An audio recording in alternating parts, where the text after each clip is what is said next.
மிகச்சிறப்பாக இன்றைக்கு தலைமை உரை ஆற்றி என்னை பற்றி ரொம்ப ஒரு மதிப்பீடு அவர் வைத்திருக்கிறார். என்னை சொல்லுகிற பொழுது ஒரு அடக்கத்தோடு எனக்கு ஒரு அற்புதமான ஒரு வரவேற்புரையை, ஒரு முன்னுரையை வழங்கி இருக்கக்கூடிய, தலைமை உரையை வழங்கி இருக்கக்கூடிய எங்கள் நிஜமெல்லாம் நிறைந்திருக்கிற குட்டி வெங்கடாச்சலம் அவர்களை, அம்மா வசந்தி அம்மா பாட்டு கேட்டா முருகனே இறங்கி வந்துடுவான், சிவபெருமானே இறங்கி வந்துடுவான். அந்த அளவுக்கு இன்னைக்கு அம்மாவுக்கு வந்து 2-3 பாட்டை சேர்த்து அம்மா பாடுங்கம்மா அப்படின்னு சொல்லி ரொம்ப அருமையாக இறை வணக்கத்தை நமக்கு வழங்கி இருக்கிறவங்க பாலசுப்ரமணியன், ரவி, இப்படி நிறைய பெருமக்கள், எங்க மாப்பிள்ள எல்லாம் இருக்கிறீங்க. ரொம்ப மகிழ்ச்சி. முதல்ல நான் ஒண்ணுல இன்னைக்கு ஒரு நெருக்கடி என்ன ஆச்சுன்னா, பொதிகை நம்முடைய பொங்கலுக்காக தொலைக்காட்சி படப்பிடிப்பு ஒரே நாள்ல 5 பட்டிமன்றமாப்பா, காலையில இருந்து 5 பட்டிமன்றம் முடிச்சு இப்ப 6வது பட்டிமன்றத்துக்கு நான் வந்திருக்கேன். அந்த ஒரு நெருக்கடி, இடையில ஒரு பெரிய மக்கள் நெருக்கடியில மாட்டிக்கிட்டோம்.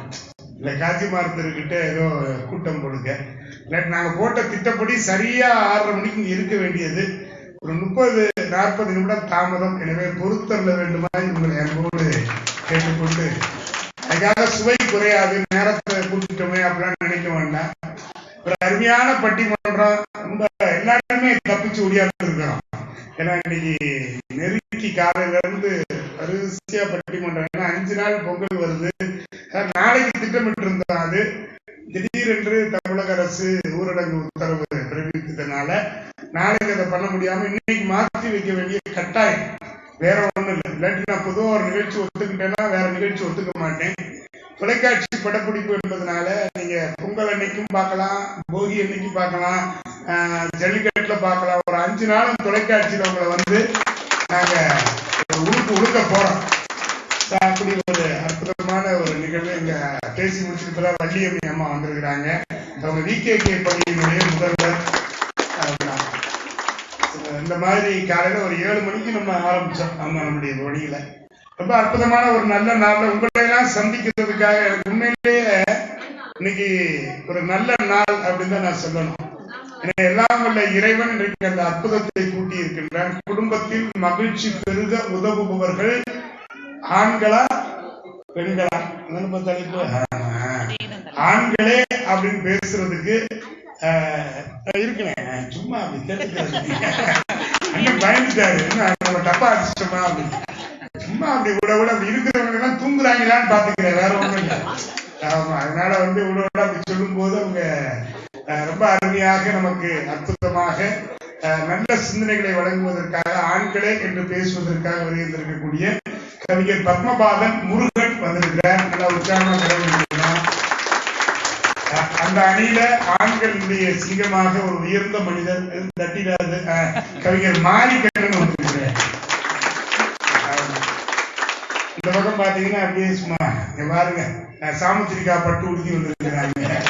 அருமையா வாழ்க வளமுடன் என்று எல்லோரையும் வளத்தோடு வாழக்கூடிய சொல்லக்கூடிய அருமைக்குரிய சொல்லரசி திருமதி பத்மா அழகேசன். கொரோனாவுக்கு நம்ம குரல் கொடுத்த பொழுது அந்த இணை குரலாக பெண் குரலாக வந்தது இவர்களுடைய குரல் தான். அந்த விழிப்புணர்வுல எங்க வீட்டமாவும் பேசினாங்க, அவங்களும் நிறைய பேசியிருக்கிறாங்க. அந்த அணியில அணி சேர்க்கிறவங்க இப்ப பாத்தீங்கன்னா எல்லா டிவிலையும் கோலத்தை போடுங்க கோலத்தை போடுங்க அப்படின்னு ஒரு அக்கா வந்து சொல்லிட்டே இருப்பாங்கல்ல. எல்லா யூடிவி, API TV, ஆனந்த டிவி, எல்லா டிவிலையும் கோலத்தை போட்டிங்க, உங்க வீடை தேடி வர்றோம்னு சொல்ற அந்த அக்கா தான் கீதா பாபு. ஆமா, இப்படி 2 பேரும் பெண்களே அப்படின்னு சொல்ல வந்திருக்கிறாங்க. நம்ம பகுதியில இதுதான் முதல் முறையாக பட்டிமன்றம். ஏன்னா ஆன்மீக சொற்பொழிவு நிகழ்த்திட்டு இருந்தது ஒரு வகை. பட்டிமன்றம் அப்படின்னா முதல்ல என்ன அப்படின்னா, தொலைக்காட்சியில டிவில எல்லாம் நம்ம பார்க்கிற பட்டிமன்றம் வேற. இப்படி நேரடியா மக்கள் மத்தியில பேசுகிற பட்டிமன்றம் தான் உண்மையான பட்டிமன்றம். நீங்க உண்மையான ரொம்ப முக்கியம். டிவியில பூரா வெட்டிங், ஒட்டிங், சேக்கிங், அவ்வளவுதான். அது எங்கேயாவது ஒரு இடத்துல 10,000 பேர் கை தட்டுவாங்க, நாங்க இருட்டுக்குள்ள உட்காந்து பேசிக்கிட்டு இருப்போம். அதை எடுத்து இணைச்சு கை தட்டுறது கூட செயற்கையா தான் இருக்கும். ஆனா இங்க அப்படி கிடையாது, இயற்கையா கை தட்டுறீங்க. அதுக்கே நான் ரொம்ப பாராட்டேன். ஆனா கை தட்டு தான் பத்த மாட்டேங்குது. கை தட்டு தான் இன்னும் பின்னால எல்லாம் யாருமே போடா நீங்க ஆண்டுக்கு கை தட்டு சொல்ல நாங்க தட்டுவோமாக்க அப்படின்னு நினைக்க கூடாது. இப்படிதான் காரைக்குடியில போய் பேசினேன். மனம் மாற வேண்டியது மாமியாரா மருமகளான்னு தலைப்பு கொடுத்தேன். மாமியாக்களும் வந்திருந்தாங்க, மருமகளும் வந்திருந்தாங்க. நான் சொன்னேன், மருமகளே மாமியார்களே நல்லா கை தட்டுங்கன்னு. கை தட்ட முடியலன்னா பரவாயில்ல, முதுகுலையாவது தட்டுங்கன்னு போட்டு மாமியாரை போட்டு மொத்தி பிடிச்சுக்க அப்படின்னு நடுவரே சொல்லிட்டாருன்னு சொல்லி. அது மாதிரி கை தட்டுறது வந்து எதுக்கு அப்படின்னா உங்க நல்லதுக்கு தான் சொல்றேன். எனக்கு நீங்க கை தட்டலைனாலும் நான் ஆளே இல்லாத ஆல் இண்டியா ரேடியோலயே நான் கத்தி கத்தி பேசுவேன். அதுல இப்படி பேர் உட்கார்ந்து இருக்கீங்களே, அது ரொம்ப ஒரு பெரிய பாக்கியம். நல்லா கை தட்டணும். கை தட்டினா உங்க உடம்புல 10 சொட்டு ரத்தம் ஊறுதான். 5 பேர் தான் கை தட்டிருக்கீங்க. உங்களுக்கு ரத்தமே வேணான்றீங்க. ஆனா இப்படி தட்டினா ஊறாது. ஆமா, வேற மாதிரி தட்டணும். நான் சொல்ற மாதிரி தட்டணும். அதாவது தட்டுறதுல ஒரு முறை இருக்கு பாத்தீங்களா. எல்லாமே இப்ப வந்து எல்லாமே இப்ப சென்னையில எல்லாம் பாத்தீங்கன்னா கை தட்டுறதுக்கு ஒரு சங்கம் வச்சிருக்காங்க. அதுக்கு பேரு கிளாப்போபதி அப்படிங்கிறாங்க. கிளாப்புங்கிறது கை தட்டுறது. நேச்சுரோபதி, ஹோமியோபதி மாதிரி கிளாப்போபதி ஞாயிற்றுக்கிழமை காலைல 10 மணிக்கு எல்லாரும் போயிடணுமா. போயிட்டு கை தட்டுறதை சொல்லி கொடுப்பாங்க. கை தட்டுறதை சொல்லி கொடுத்துட்டு 1000 ரூபாய் பிடிங்கிட்டு விட்டுருவாங்க. இங்க அப்படி கிடையாது. கை தட்டலாம். எப்படி கை தட்டலாம் அப்படின்னா, இப்ப நான் இந்த பக்கம் கை காமிச்சா ஒரு தட்டு தட்டணும், இந்த பக்கம் கை காமிச்சா ஒரு தட்டு தட்டணும், இந்த பக்கம் கை காமிச்சா இன்னொரு தட்டு தட்டணும். தட்டலாமா? அது சொல்ல நான் சொல்லவே இல்லையே. நான் இந்த பக்கம் கை காமிக்கும் ஒரே தட்டு தட்டலாமா? அது தாண்டி தட்டுற மாதிரி இருக்கு. உற்சாகமா கை தட்டலாம். ஒரே தட்டு. எனக்கு 2வது தட்டு ஒரே தட்டு தான், அவ்வளவுதான். இப்படின்னா ஒரே தட்டு தட்டலாமா? ஒரே தட்டு தான். கை 2வது தட்டுக்கு போகவே கூடாது. இப்ப ரத்தம் ஊறணுமா வேண்டாமா? ஒரு ஆப்பிள் சாப்பிட்டா ஒரு சொட்டு ரத்தம். நான் சொல்ற மாதிரி தட்டிங்கன்னா 10 சொட்டு. இப்ப நீங்க தட்டிக்கிட்டே இருந்தீங்கன்னா 10 சொட்டு ஊறிக்கிட்டே இருக்கு. ஒரு தட்டு தட்டலாமா?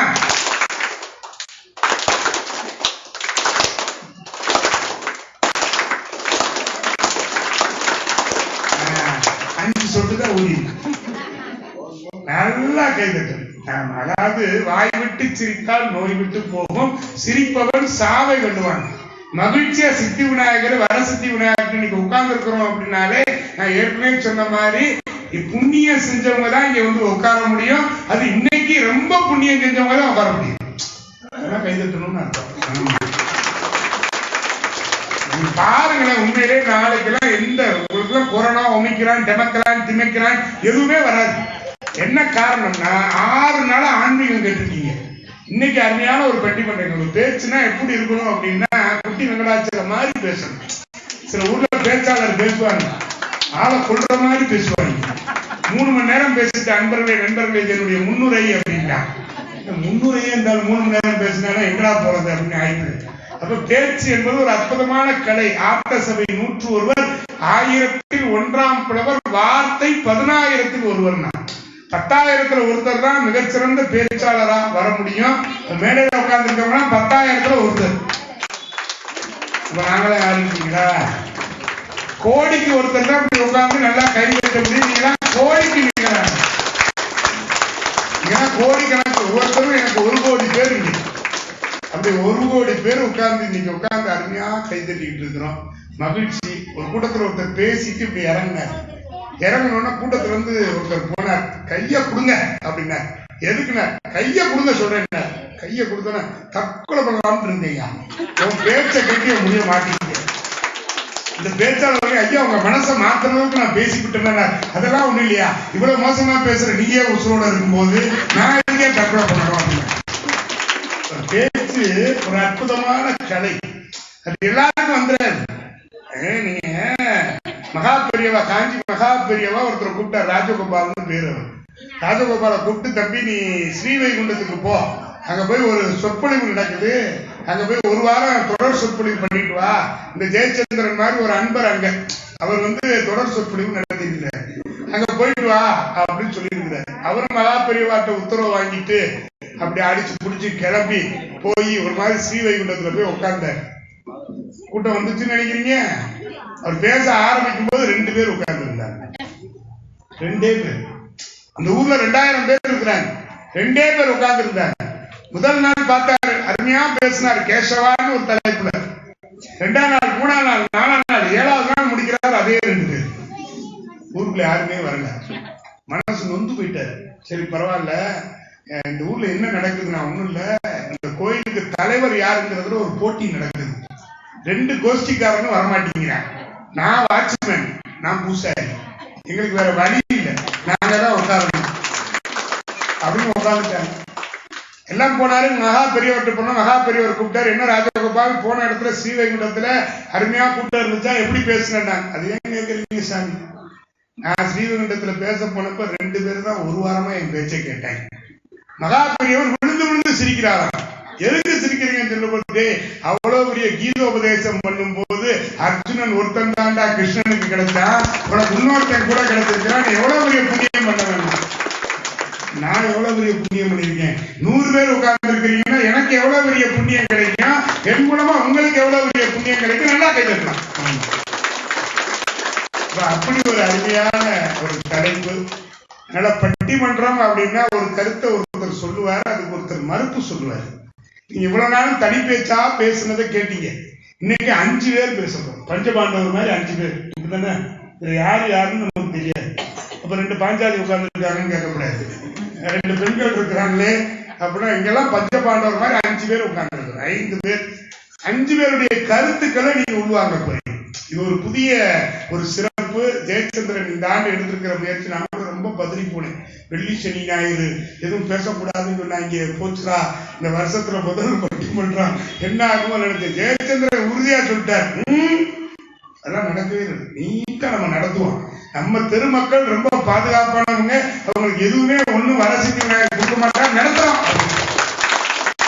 அப்பதான் எனக்கு உசுறு வந்து முதல்ல என்கிட்ட இந்த சந்தேகத்தை கிளப்பி விட்டது யாருன்னு இந்த கீதா நாகராஜ். நான் அதை பத்தி யோசிக்கவே இல்லை. அப்புறம் இன்னைக்கு இன்னொருத்தர், ஐயா போயிருவோமாயா, டயத்துக்கு போயிருவோமாயா, இதுப்பா இப்பதான் 3 தாண்டி இருக்கணும், 2 முடிச்சுட்டு தான் அங்க போகணும் அப்படின்னு இதை கேட்டவர் இவர். எல்லாருக்குமே ஒரு பயம். ஆனா எனக்கு ஒரு நம்பிக்கை, எப்படினாலும் நீங்க இருப்பீங்க, நீங்க இருந்து என்னுடைய பேச்சை கேட்பீங்க அப்படிங்கிற நம்பிக்கை எனக்கு. நான் எப்பயுமே நம்பிக்கை இழக்கிறதே கிடையாது. இப்ப ஒரு நல்ல ஒரு தலைப்பு, அற்புதமான தலைப்பு. நான் பள்ளிக்கூடத்துல வாத்தியாரா இருக்கேன், உங்களுக்கு தெரியும். நான் பசங்களை பார்த்து கடவுள் வாழ்த்து பாடம் நடத்துவேன்.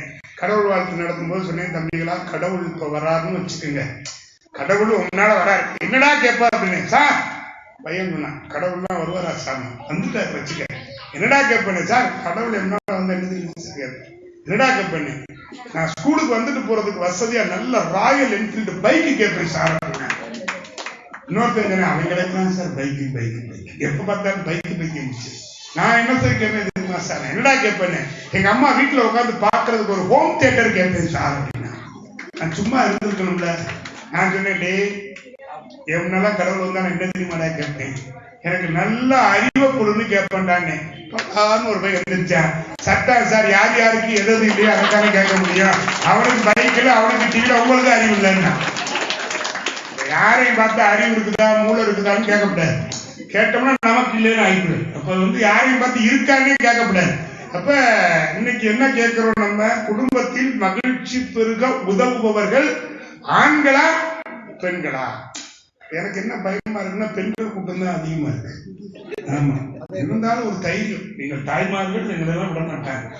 ஆண்கள் கூட்டம் பின்னால இருக்கு. ஆமா, குடும்பத்துல மகிழ்ச்சி. குடும்பம்னா என்ன முதல்ல அது பார்க்கணும். குடும்பம்னா குடு இன்பம். எந்த இல்லத்துல கணவன் மனைவிக்கும் மனைவி கணவனுக்கும் இன்பத்தை கொடுக்கிறார்களோ அங்குதான் குடும்பம் என்று நம்முடைய முன்னோர்கள் அற்புதமா சொல்லியிருக்காங்க. குடு இன்பம் குடும்பம். இப்ப இன்பத்தை கொடுக்கணும். இன்பம்னா என்ன? அமைதியா உட்காந்து பேசுறது, ஒரு பாட்டு பாருங்க. கல்யாணம் பொண்ணு பார்க்க போறப்ப, பொண்ணுங்களா நீங்களா, சரி, பொண்ணு பார்க்க போறப்ப பொண்ணை பாட சொல்றது, அது கட்ட குரல்ல பாடும். இருந்தாலும் நம்ம சரி பரவாயில்ல அப்படின்னு நம்மளும் கேட்டுக்கிறோம். இப்ப எல்லாம் அதெல்லாம் கிடையாது. இப்ப பாட்டு கிட்ட எல்லாம் கிடையாது. அன்னைக்கு ஒரு அம்மா கல்யாணம் முடிஞ்சு வெளியே வந்துச்சு, புருஷன்கிட்ட தாலியை கட்டினாரு. வெளியே வந்தோடனே அது பாட்டு சிலம்பு கம்பெடுத்து சுத்த ஆரம்பிக்குது. டக்க டக்க டக்க டக்க போடுறாங்க, புதுமண பெண்ணின் ஆட்டத்தை பாருங்கள் அப்படியா. அது சிலம்பு சுத்துது, கம்பு சுத்துது, கரகாட்டம் ஆடுது, அம்புட்டு ஆடிட்டு புருஷனை பார்த்து ஒழுங்காரு அப்படின்னு போய் அவன் மிரண்டு 10 தெரு தாண்டி ஓடிட்டான்.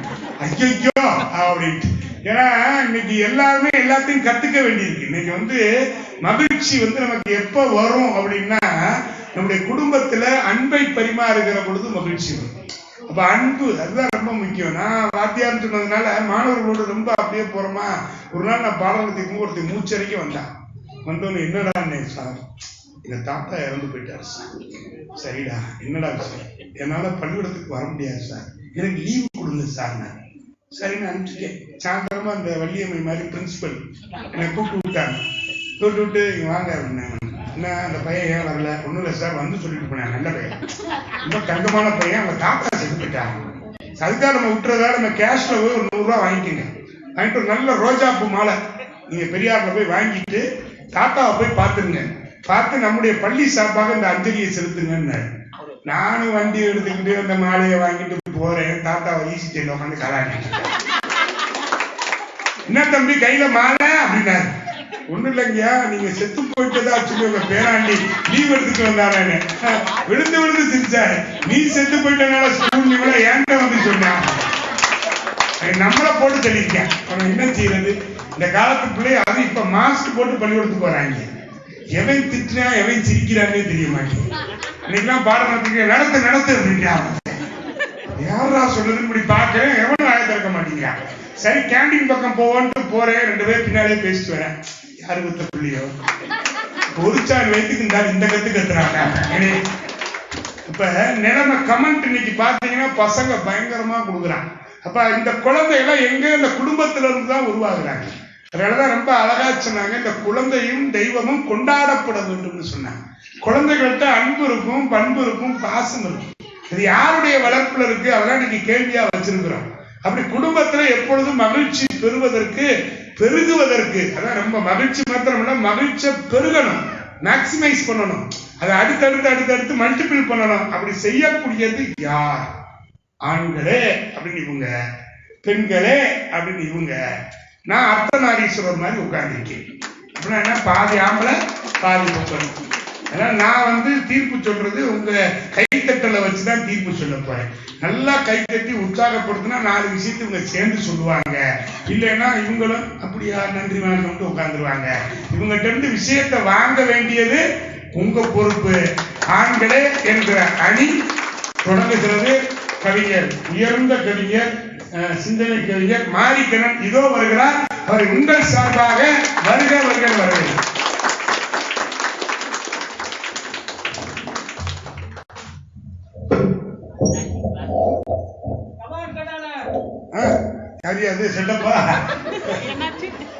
பெண்கள் கூட்டம் அதிகம் இருக்கு, நான் செட்டப் பண்ணிருக்கேன்.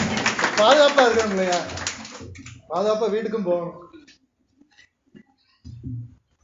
போடுதலுக்கும் வணக்கத்துக்கும் உரிய நடுவர் அவர்களே, குடும்பத்தில் மகிழ்ச்சி இருக்கிறது என்றால் அதுக்கு ஆண்கள் தான் காரணம். இன்னைக்கு இன்றைய கூட்டத்தில் இத்தனை பெண்கள் உட்கார்ந்து இருக்காங்கன்னா அதற்கு யார் காரணம்?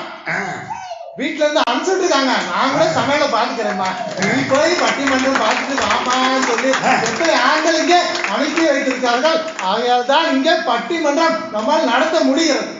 வேற ஒண்ணு புடுங்கு தாங்காம அனுப்பிச்சு விட்டாங்க. அப்படியே இருக்கலாம். ஏன் நான் தனி ஆள் கிடையாது. நான் ஆண்களின் மனசாட்சி பேசுறேன், கேட்டுக்கங்க. என் கண்ணையே ஒன்று ஒப்படைக்கிறேன், அதுல ஆனந்த கண்ணீரைத்தான் பார்க்கணும் சொல்ற அண்ணன்கள் இன்னும் ஒவ்வொரு வீட்டிலும் இருக்கத்தான் செய்கிறார். ராசமலர சொல்றாரு. ஒரு பையன் பள்ளிக்கு போக வேண்டிய வயசுல வேலைக்கு போயிட்டு இருந்தான். டேய் என்னடா ஆச்சு, என்னடா ஸ்கூலுக்கு போறியா, என்னடா கேட்டேன். இந்த குடும்பத்துல வருமானா பரவாயில்லடா, நான் படிக்க வைக்கிறேன் அப்படின்னு. அவன் சொன்னா, நான் ஸ்கூலுக்கு போனா என் தம்பி தங்கச்சி படிக்க முடியாது.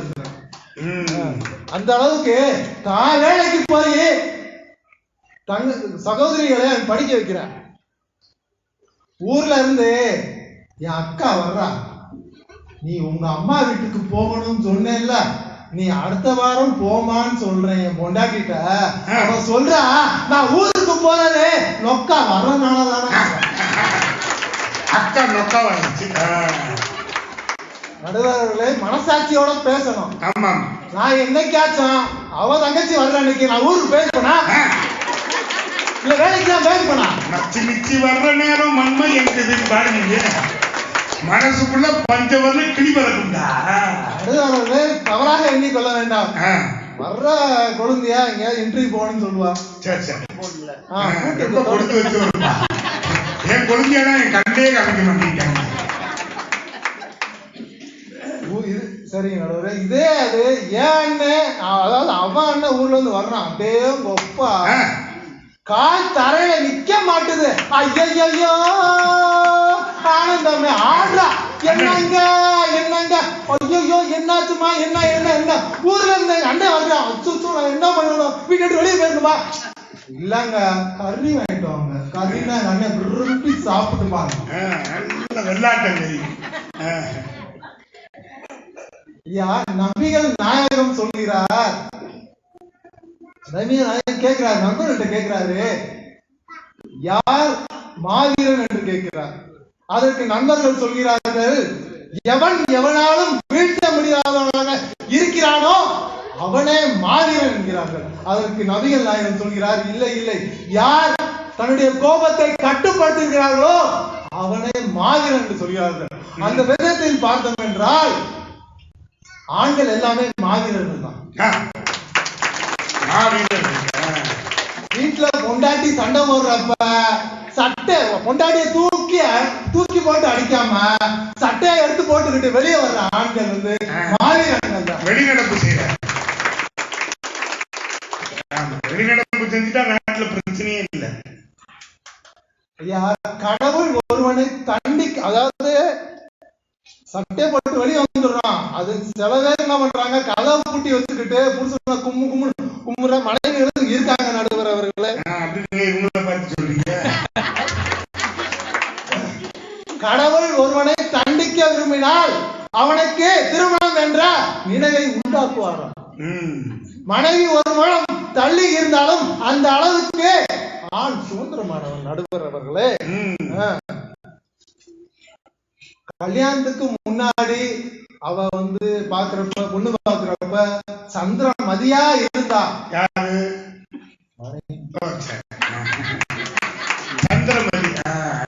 கல்யாணத்துக்கு பின்னாடி சந்திரமுகியா மாறிட்டா நடுவர் அவர்களே.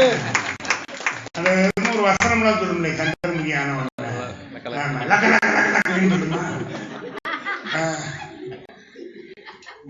நடுவர் அவர்களே. என் வாழை ஒட்டா நறுக்கிட்டா, அப்பப்ப வீட்டுல மூக்க இருக்கிறா. சரி, என் மீசையாச்சும் நானே கட் பண்ணுவேன்னு சொல்லி கட் பண்றேன். என் மீச முடி போய் அவ கண்ணுல விழுந்துருச்சு. ஆஹா, கூடலாடுறதுக்கு நல்ல சந்தர்ப்பம் கிடைச்சாச்சு. அவ கண்ணை ஊதி விட்டு கூடலாடுறவன் பார்த்தா அவ கழுவி ஊத்துறா. ஏய், என்ன கழுவி ஊத்துற நேரத்தை நீ கண்ணை கழுவி இல்லாமமா அப்படின்னு. நடுவர்களே, இந்த கல்யாண நாள் வர்ற அன்னைக்கு வீட்டுல பாத்தீங்கன்னா பெண்கள் வந்து ரொம்ப சந்தோஷமா இருப்பாங்க. அது ஏன் தெரியுமா? அவங்களுக்கு ஒரு அடிமை சிக்கிய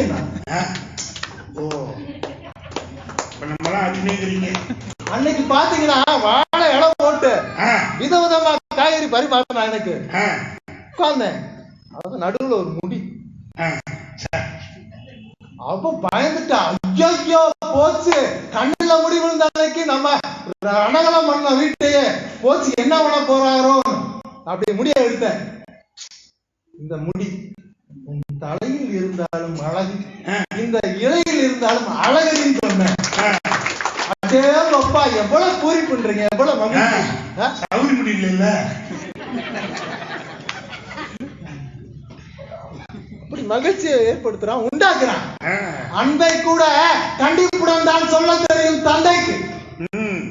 ஆனால் தோற்று போய் சோர்ந்து போய் நிற்கும் போதெல்லாம் தந்தை தரக்கூடிய அந்த கை அழுத்தம் இருக்கிறதே, அது 1000 ஆறுதல்களை சொல்லும் நடுவர் அவர்களே. இன்னைக்கு நான்ஸ்டிக்லே சமைக்கிறனால்தான் பெண்களால் அமைதி மகிழ்ச்சியை வீட்டில் ஒட்ட வைக்கவே முடியவில்லை. கல்யாணமான புதுசுல காலில் விழுந்தா,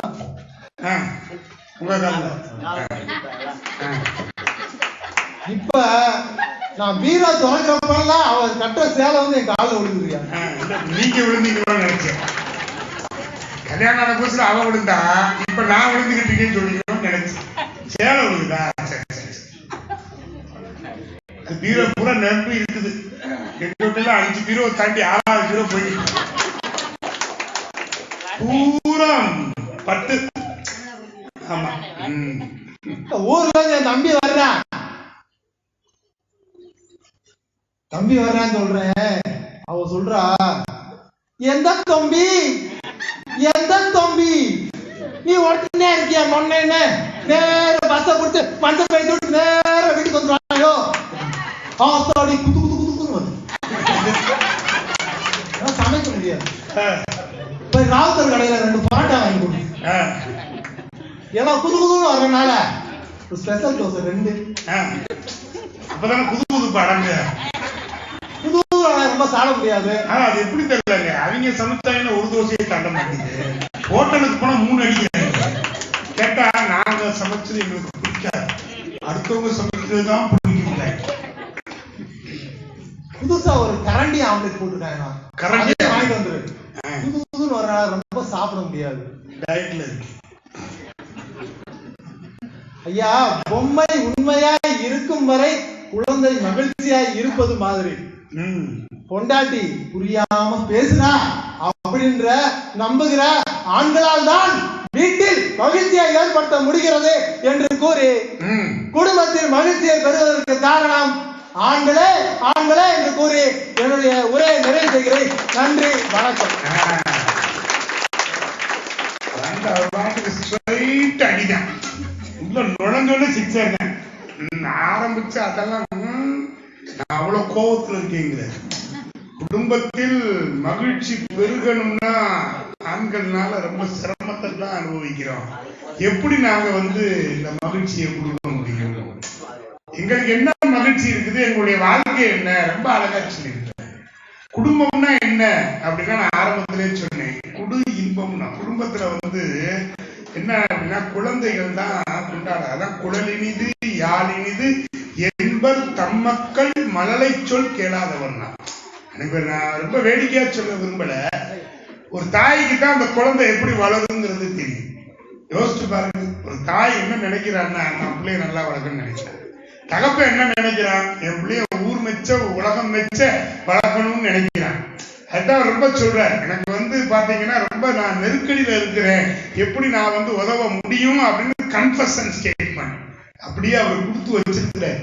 அப்ப குடும்பம் அப்படின்னா என்ன, அந்த குடும்பத்துக்குரிய விளக்கம் என்ன அப்படிங்கிறத, பெண்களுடைய பங்களிப்பு என்ன இருக்குது. வீட்டுக்கு வீடு வாசப்படிதான் இல்லைன்னு சொல்லல, ஏன்னா எல்லா வீட்லயும் பாக்குறோம் நம்ம அண்ணன். அதனாலதான் அழகா சொல்லுவான், தாய்மாமன் அப்படிங்கிற அந்த உறவு இருக்கு பாருங்க, அது யாரும் தவிர்க்க முடியாது. ஆட்டுப்பால் குடிச்சா அறிவழிஞ்சு போகும்னு, எருமப்பால் குடிச்சா எப்ப சேரும்னு காராம் பசு ஓட்டி வாராண்டி தாய்மாமன். வெள்ளி சங்கு கொடுத்தா விலைக்கு வைக்க வேணும்னு தங்கத்துல சங்கு செஞ்சு பாராண்டி தாய்மாமன். தாய்மாமனுடைய உறவு இருக்கு பாருங்க, அது விட்டு கொடுக்க முடியாது. அதான் சொன்னார், ஆனந்தான் என் கண்ணீரையும் உங்ககிட்ட, அது எப்பயும் ஆனந்த கண்ணீர் தான் வரணும்னு. இன்னைக்கும் பாத்தீங்கன்னா வாராயன் தோழி வாராயோ மனப்பந்தல் காண வாராயோ நம்ம பாசமலர்ல அந்த பாட்டை கேட்கிறோம் அப்படின்னா ஒவ்வொரு அண்ணன் அப்படின்னா வீட்டுல சுமையா இருக்காங்க. அப்படியே எல்லாருக்கும் சுமை தாங்கியா இருந்து ஆண்கள் எந்த அளவுக்கு எல்லாருடைய மகிழ்ச்சியும் பார்க்கணும். தங்கச்சியே கட்டி கொடுக்கணும், தம்பிக்கு வேலை வாங்கி கொடுக்கணும். ஒரு அண்ணன் தன்னுடைய திருமணத்தை பத்தி நினைக்க மாட்டான், வளர்ந்து நிக்கிற தங்கச்சிய திருமணத்தை பத்தி நினைச்சு அவர்களுக்காகவே வாழ்ற ஒரு ஜீவன் இந்த உலகத்துல இருக்குன்னா அது ஆண்கள் தான் அப்படின்னு சொல்லி பத்மா விட மாட்டாங்க. பத்மா யாரு? ஆமா, அவங்க விட்டு விளாசம் போறாங்க. வாங்கம்மா, வாழ்க வளமுடன் பத்மா, வாங்க. அழைப்பை ஏற்று மதுரை வெள்ளியம்பலம் திருப்பூர் ஒழுக்கத்தில் தர்மதர்ஷியமான திரு சீனிவாசன் அவர்களுக்கு மாப்பிள்ளை அவர்கள் பொன்னாடை போட்டி கௌரவிப்பார்கள்.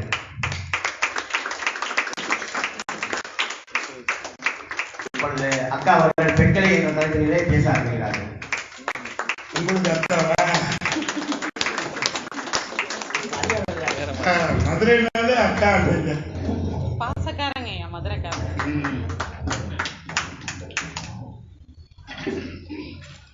வாழ்க வளமுடன். இன்பமே சூழ்க, எல்லோரும் வாழ்க. ஐந்து கரத்தனை யானை முகத்தனை இந்தின் இளம்பிறை போலும் ஈற்றனை நந்தி மகந்தனை ஞான கொழுந்தினை புந்தையில் வைக்கடி போற்றுகின்றேனே.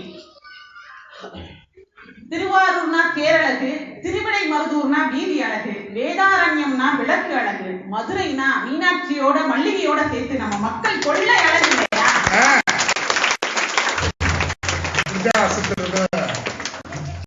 செந்தமிழ் தாய் சீராட்டி பாராட்டி வளர்த்த நல் முத்து நல் தமிழ் சொத்து இயல் இசை நாடகம் எனும் முச்சுவையோடு சேர்த்து நகைச்சுவையும் நமக்கு அளித்து இந்த 3 நாள் ஆன்மீக சொற்பொழிவுகளே உங்களுக்கு தெரிஞ்சிருக்கும்.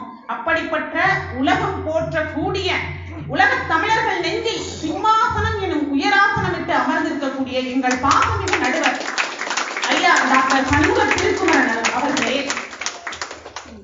ஐயா, வாழ்க்கை என்றால் 1000 இருக்கும், வாசல் தோறும் வேதனை இருக்கும், வந்த துன்பம் எதுவென்றாலும் வாடி நின்றால் ஓடுவதில்லை.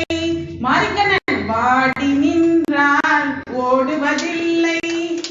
நைட்டுக்கு இவ்வளோ எனர்ஜியை வேஸ்ட் பண்ணிட்டு போய் அவருக்கு யாருங்க சாப்பாடு கொடுக்குறது? மாத்தி சொல்லிட்டாங்க, ஒட்டரச்சினின்னு சொல்லிட்டாங்க. என்னங்கய்யா, என்னமோ பெண்கள்னா மனைவி மட்டும்தான் பெண்ணா? நான் கேட்கிறேன். அம்மா என்று அழைக்காத உயிர் இல்லையே, தாயில் சிறந்த கோவிலும் இல்லைன்னு சொன்னாங்க. அம்மாவை வணங்காத உயர்வில்லையே, நேரில் நின்று பேசும் தெய்வம் பெற்ற தாய் என்று வேறு யாரு? இந்த ஒரு உதிரத்தை கொடுத்து தன்னோட உதிரத்தையே பாலா கொடுத்து வளர்த்த தாயை மறந்து தாயை நினைச்சு ஒரு வார்த்தை பேசினார் அந்த மனுஷன். பொண்டாட்டி கொழுந்தியா அந்த நினைப்பு பூரா அப்படியே தான் போகுது. இதுல இருந்து இந்த மனுஷங்களால குடும்பத்துல மகிழ்ச்சி இருக்குமா? ஏமானதையும் சேர்த்துவாங்க. பாத்துக்கங்க, இந்த மனுஷனுக்கு அவங்க அம்மா மாரி கண்ணன் பேர் வச்சிருக்கு, டோரி கண்ணன் பேர் வச்சிருக்கு. நல்ல பார்வையில பேசணுமா இல்லையா? அதுவும் மதுரையில கண்ணகி நீதி கேட்டு பாண்டிய மன்னன் உயிருக்கு துறந்தாரு.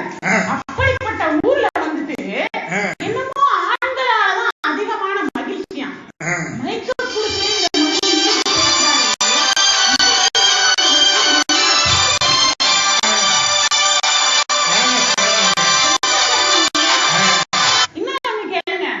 போண்டாச்சோட தேவை என்ன, நான் பொண்டாட்டி ஆக்குவே ஒண்ணு அப்படின்னு சொல்லி சும்மா இருந்த பொண்ணை புடிச்சு லவ் பண்ணி சுத்தி சுத்தி சுத்தி சுத்தி லவ் பண்ணி அவங்க அம்மா அவங்க அக்கா தங்கச்சி எல்லாரும் சேர்ந்து இவர் கல்யாணம் பண்ணி வச்சா யாரையாவது ஒரு நன்றி கடனுக்காவது ஒண்ணு பேசினார் அவரு?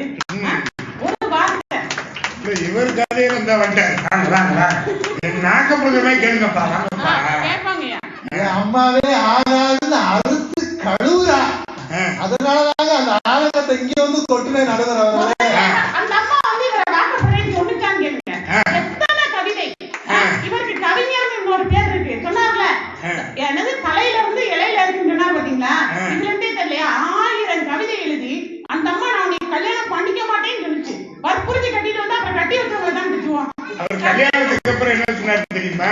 கல்யாணம் புதுசுல இந்த முடி உன் தலையில இருந்தாலும் அழகு, இடையில இருந்தாலும் அழகு சொன்னவரு 5 வருஷம் கழிச்சு சனியனே காத்து சம சனியனே இவர்தான்.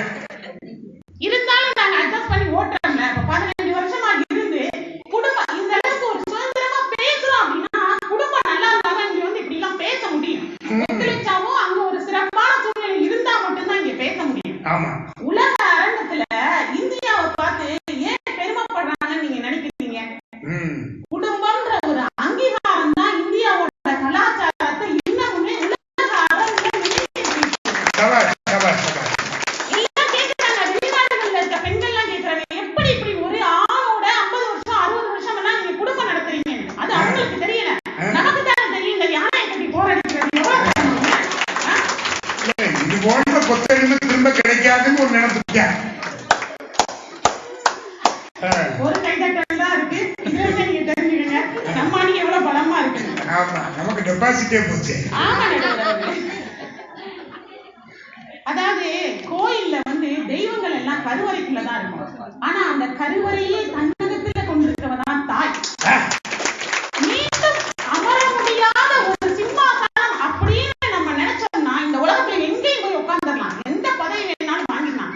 ஆனா தாயோட கருவறைக்குள்ள திரும்ப போக முடியுமா? யோசிச்சு பேசணும். எத்திப்பால் குடிச்சு வளர்ந்தாங்கன்னு எவ்வளவு பெருமையா சொல்றோம். எத்தனை பிள்ளை பிறந்தாலும் இது உங்க அண்ணன்டா, இது உங்க தம்பிடா, இது உன் அக்காடா, இது உன் தங்கச்சிடா, தன் உயிர் இருக்க வரைக்கும் உறவுகளை நமக்கு உணர்த்தி காட்டிட்டு இருக்கிறது யாருங்க? தாய். தாய். இவர் ஒருவேளை டெஸ்ட் டியூப் பேபியா இருப்பாரு, சோதனை குழாயில பிறந்திருப்பாரு. டெஸ்ட் பண்ணி பாத்துறாங்க. பட்டிமன்றம் முடிஞ்ச உடனே முதல் வேலை அதுதான் இல்லையா? மனைவி படுத்துற சோதனையால நான் வந்து புது மனிதனா பிறந்திருக்கேன். புது மனிதனா டெஸ்ட் டியூப்ல பிறந்திருக்கேன். ஒத்துக்கிட்டாரு. அப்ப தீர்ப்பு நம்ம பக்கம் தான், ஒன்றும் பிரச்சனை இல்லை.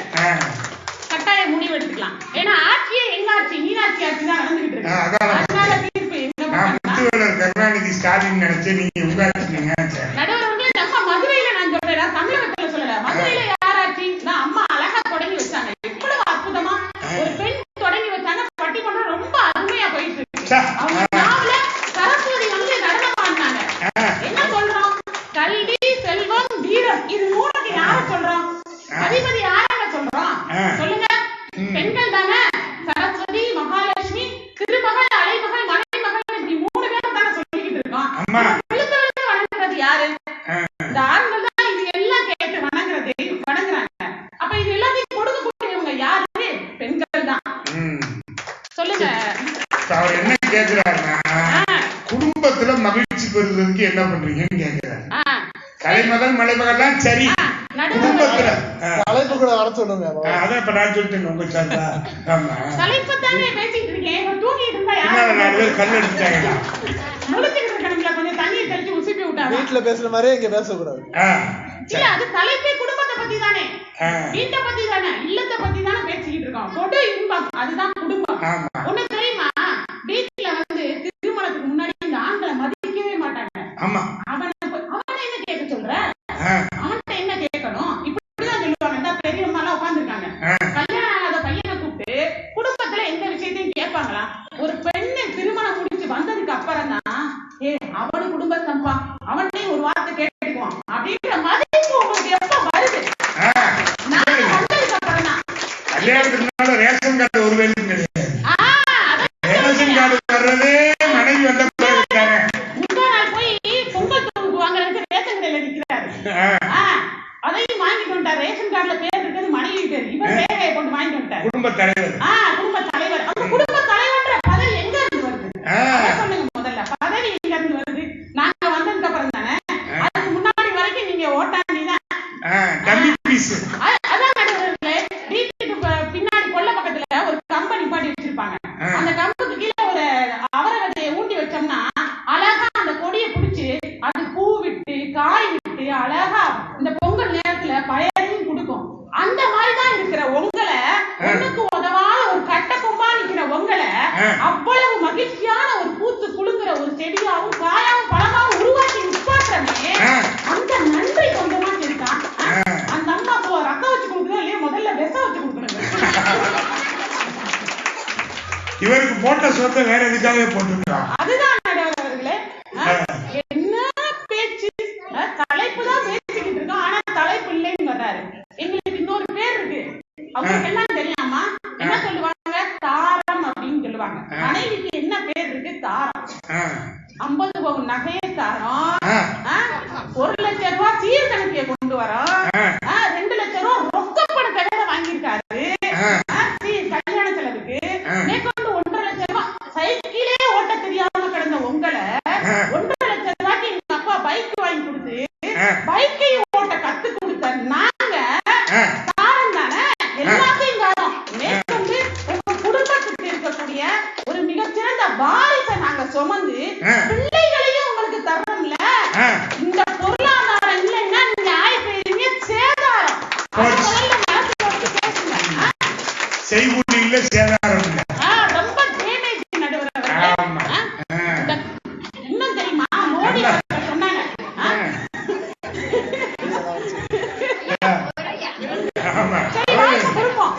இதை தர்றா அதை தர்றேன்னு சொன்னீங்க, வந்தீங்க, சரி ஓகே ஒத்துக்குறான். தீப்படியோடதான் வருவான் பார்த்தா கத்திரிக்கோளோட வர்றா. ஒன்னா இருந்த குடும்பத்தை துண்டு துண்டு ஆக்கிடுறீங்க. அதை தர்றா இதோ தர்றேன்னு சொல்லு. ஐயா இப்ப பொண்டாட்டிக்கா பயப்பட வேண்டியது கிடையாது, மாமியாருக்கு பயப்படுறோம் நாங்க. வீட்டுக்கு வீட்டு அம்மா வீட்டுக்கு சொல்லுங்க ஐயா, சொத்து பூரா மாமியார் பேர்ல இருந்தா அப்புறம் பயம் தானே. ஐயா மாமியார் வீட்டுக்கு போயிட்டு வந்தா முழுசா பொண்டாட்டி வர மாட்டா. அவளுக்குள்ள பாத்தீங்கன்னா பாதி அவங்க அம்மா இருப்பாங்க, மாமியாருக்கும் பாதி பொண்டாட்டி இருக்கும்.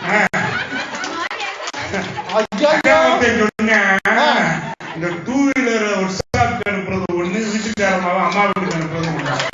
கண்ட்ரோலுக்கே வர்றதுக்கு 4 நாள் ஆகும்.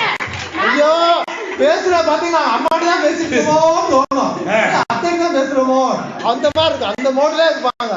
கொஞ்சம் கொஞ்சமா மந்திரிச்சு மந்திரிச்சு மந்திரிச்சு நாங்க படாத பாடு வர்றோம். உங்க வீடு பரவாயில்ல, எங்க வீடு 18ஆம் கருப்புத்தியா அப்படியே அருவாரோட நிற்கிறாங்க. அம்மா வீட்டுக்கு போறேன்னா முதல்ல சந்தோஷமாகவே யாரு எனக்கு பதில் சொல்லணும். என் பொண்டாட்டி ஊருக்கு போயிட்டா அப்படின்னு சொல்றேன். அடுத்த ஒரு வார்த்தை போடுவாரு, என் பொண்டாட்டி நெசமாவே ஊருக்கு போயிட்டா. இது ஐயா பாத்தீங்களா எப்படி உண்மையை சொல்றாங்க. இதுதான் நடுவர் அவர்களே, நீங்க நடுவர். அப்படி அழகா ஊருக்கு போயிட்டான்னு சொல்லிட்டு நல்லா ஊரை சுத்த வேண்டியது, 2 நாளா ஹோட்டல்லே வாங்கி திங்க வேண்டியது. 3ஆவது நாள் பாத்தீங்கன்னா எங்கம்மா இருக்க, எப்பம்மா வருவ, எனக்கு வயதே சரியில்லை, சரி ஃப்ரிட்ஜ்ல மாவு இருக்கு, இட்லியை ஊத்தி சாப்பிடுங்க. எப்படிமா சட்டிய வச்சு, என்னம்மா மாவா நிக்குது, மாவுனா ஒழுகுது, துணி போடாம இட்லி ஊத்துனா இட்லி வேணுமா, ஒழுகுதே உருகுதுன்னா எங்க இட்லி வரும். அட தோசை ஊத்துனா இங்க வட அமெரிக்கா ஊத்துனா அது தென் அமெரிக்காவுக்கு போகுது, தோசையாவே இல்லை. பழகுறோம்மா தோசை ஊத்த எல்லாத்தையும் நீங்க பழகி கெடுத்து வச்சிருக்கீங்க, நாங்க புதுசா பழக வேண்டியது. அதுதான் நடுவர் அவர்களே, இப்படி இந்த பக்கம் வடக்கையும் தெற்கையும் போகுது. இதுல பாத்தீங்கன்னா போயிட்டு வந்தா வர்றாங்க, போயிட்டு வந்து எதுக்கு அனுப்புறது, அவங்க அம்மா வீட்டுல இருந்து 1 மாசத்துக்கு தேவையான மளிகை ஜாமானோட வருவா, அங்க இருந்து 10 புடவையோட வந்துருவா, நமக்கு ஏதாவது கூட குறைச்சிருந்தா செலவுக்கு ரூபாயோட வருவா, எல்லாத்தோடய வருவான் தான் அனுப்பி வைக்கிறது. கஷ்டப்பட்டு பார்த்தா நீ மந்திரிக்கணுமா, மந்திரிக்கணும். இன்னைக்கு நைட்டு தெரியும் யாரு மந்திரிக்கிறாங்க, வீட்டுக்கு அனுப்பிச்சிருவோம். ஹீரோவா இருந்த உங்களை ஹீரோவா ஆக்கி வச்சிருக்கோம் நாங்க இன்னைக்கு. ஹீரோ ஹோண்டா வண்டி கொடுத்து ஹீரோவா ஆக்கி வச்சிருக்கோம். நீங்க என்னடானா இம்புடு பேச்சு பேசுறீங்க. நடுவர் அவர்களே, இன்னும் மேல ஒரு படி போனோம்னா அந்த காலத்துல அவதார புருஷன் ராமன் திருமணம் செஞ்ச சீதையிலிருந்து, அரக்க இனத்தை சேர்ந்த ராவணன் திருமணம் செய்த மண்டோதரியிலிருந்து, பஞ்ச பாண்டவர்களை திருமணம் செய்த பதிவிரதை பாஞ்சாலியிலிருந்து, இப்படியே புராண காலத்துல இருந்து சொல்லிக்கிட்டே போனா, ஏன் நம்ம மீனாட்சிக்கு கூட இந்த ஆண்களால சோதனை வந்துச்சா இல்லையா? ஆனா நாங்களும் தான் வீட்டோட மருமகனாக்கி சொத்து சவத்தையும் கொடுத்து சொக்கரையும் சேர்த்து வச்சிருக்கோம். ஆனாலும் இன்னும் மகிழ்ச்சி இல்ல இல்ல இல்லைன்னு தான் இந்த ஆண்கள் சொல்றாங்க. இன்னும் அடுத்ததா பேசுறதுக்கு எங்க முருகன் அண்ணா ரெடியா இருக்காரு, அவரை பத்தியும் சொல்லிட்டு போயிரு. அதுக்குள்ள நீங்க பெல்ல அடிச்சீங்க நடுவர். பெல்லு இப்பதான் வந்துச்சு, அடிச்சு பாக்குறேன். பெல்ல அடிச்சுதான் பாக்குறீங்களா? பரவாயில்ல, இந்த ஊர்லயாவது ஒரு பெல்ல கொடுத்தாரு. ஒரு ஊர்ல பெல்லு வேணும்னு கேட்டேன், நேர போனாங்க ஒரு வண்டியில பெல்லு கட்டியிருந்தாங்க. அந்த பெல்ல கொண்டு வந்து கையில கொடுத்துட்டாங்க. டைனிங் அடிச்சு 4 அம்மா செம்ப தூக்கிட்டு வந்துருச்சு. பால் இப்படி ஊத்திக்கலாம். அதான் நடுவர்களே, எந்நேரம் எங்கள் குடும்பத்தை பத்தின ஞாபகம் தான். 6 மணிக்கு வேலை விட்டு வீட்டுக்காரர் வந்துருவாரு, காப்பியை போட்டு கொடுக்கணும்னு நினைச்சு வந்திருந்திருப்பாங்க. நீங்க பெல் அடிச்ச உடனே கணவனுக்கு காப்பி போட்டு கொடுக்கணும்ன்ற அந்த ஒரு நினைப்போட வந்திருப்பாங்க. எந்த பால் போட்டாலும் அடிக்கிறாங்க. நீங்க சாதகம் உங்களுக்கு சாதகமா பார்த்து தானே சாதகம் பார்த்து கல்யாணம் பண்ணிட்டு வந்தீங்க. அப்ப நாங்க சாதகமா தான் எல்லாத்தையுமே செய்வோம்.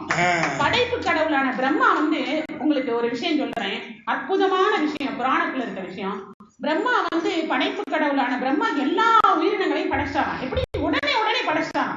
ஆனா இந்த பெண்ணை மட்டும் படைக்கிறதுக்கு 6 நாள் ஆச்சாம். அப்ப ஒரு ஞானி வந்து கேட்டாராம், என்ன பிரம்மா அவர்களே, படைப்பு தொழிலான உங்களோட தொழில எல்லா உயிரினங்களையும் படைச்சிட்டீங்க, இந்த பெண்ணுன்ற ஒரு படைப்பை படைக்க மட்டும் இத்தனை நாள் எடுத்துக்கிறீங்க, 6 நாளுக்கு மேல எடுத்துக்கிறீங்க அப்படின்ட்டு அவர் போய் தொட்டு பார்த்தாராம். அவ்வளவு மென்மையா இருந்துச்சா. என்ன நீங்க 6 நாள் செலவழிச்சிருக்கீங்க, ஒரு கடினமான படைப்பா படைப்பீங்கன்னு நினைச்சா இவ்வளவு மென்மையான படைப்பா படைப்பை படைச்சிருக்கீங்களே அப்படின்னு அவர் கேட்டிருக்காரு. அவர் சொன்ன காரணம் என்ன அப்படின்னா, அதாவது உலகத்துல நடக்கக்கூடிய அத்தனை பிரச்சனைகளுக்கும் தீர்வு கொடுக்கக்கூடிய ஒரே ஜீவன். எவ்வளவு துன்பம் வந்தாலும் அவங்களுடைய வலிமையால அவங்க அத்தனையும் சரி கட்டிடுவாங்க. நிறைவா ஒன்னே ஒண்ணு சொன்னாரு, என்ன தெரியுமா? தன் பலத்தை தானே உணரக்கூடிய சக்தி இல்லாதவள்னு சொன்னாரு. அந்த மாதிரி நாங்க இன்னைக்கு இருக்கோம். எவ்வளவு திறமை இருந்தாலும் எல்லாத்தையும் குடும்பத்துக்காக அடக்கி வச்சுட்டு பிள்ளைகளுக்காகவும் கணவனுக்காகவும் உடன்பிறந்தவர்களுக்காகவும் சுற்றத்தாருக்காகவும் எல்லாத்தையும் துறந்து துறனை போல் இல்லறம் தான் முதல்ல துறவரம். இல்லறத்துல வாழ்ந்துட்டு இருக்க பெண்கள் தான் குடும்பத்தோட மகிழ்ச்சிக்கு பெரிதும் ஒன்னே ஒண்ணு மட்டும். எங்க அண்ணன் முருகன் அண்ணன் பாத்தீங்கன்னா கருப்பு வைரம், அவருக்கு பொண்ணு கொடுத்திருக்காங்க பாத்தீங்கன்னா வெள்ளை ரோஜா. எங்க அண்ணிய பாத்தீங்கன்னா இந்த டோரிக்கண்ணு முருகன் அண்ணனும் வந்து எத்தனை புராணங்களை பாட இருக்காரோ, எத்தனை புராணம் பாடினாலும் எங்களுக்கு தெரியும் நடுவர்களே, நீங்க தீர்ப்பு எங்க பக்கம் தான் கொடுப்பீங்க. ஏன்னா எங்க கீழடி பொக்கிஷம் எங்க அம்மா எங்க பக்கத்துல உட்கார்ந்துருக்காங்க. ஆனா தீர்ப்பு நிச்சயம் எங்களுக்கு தான் நடுவர்களே. இப்படி ஒரு அருமையான அற்புதமான வாழ்க்கை வழங்கிய பசும்பொன் நகர் ஜீவா தெரு மக்களுக்கும் இங்கே அமர்ந்திருக்காரு பாத்தீங்களா இந்த விநாயகரு, ஏன் தெரியுமா கல்யாணம்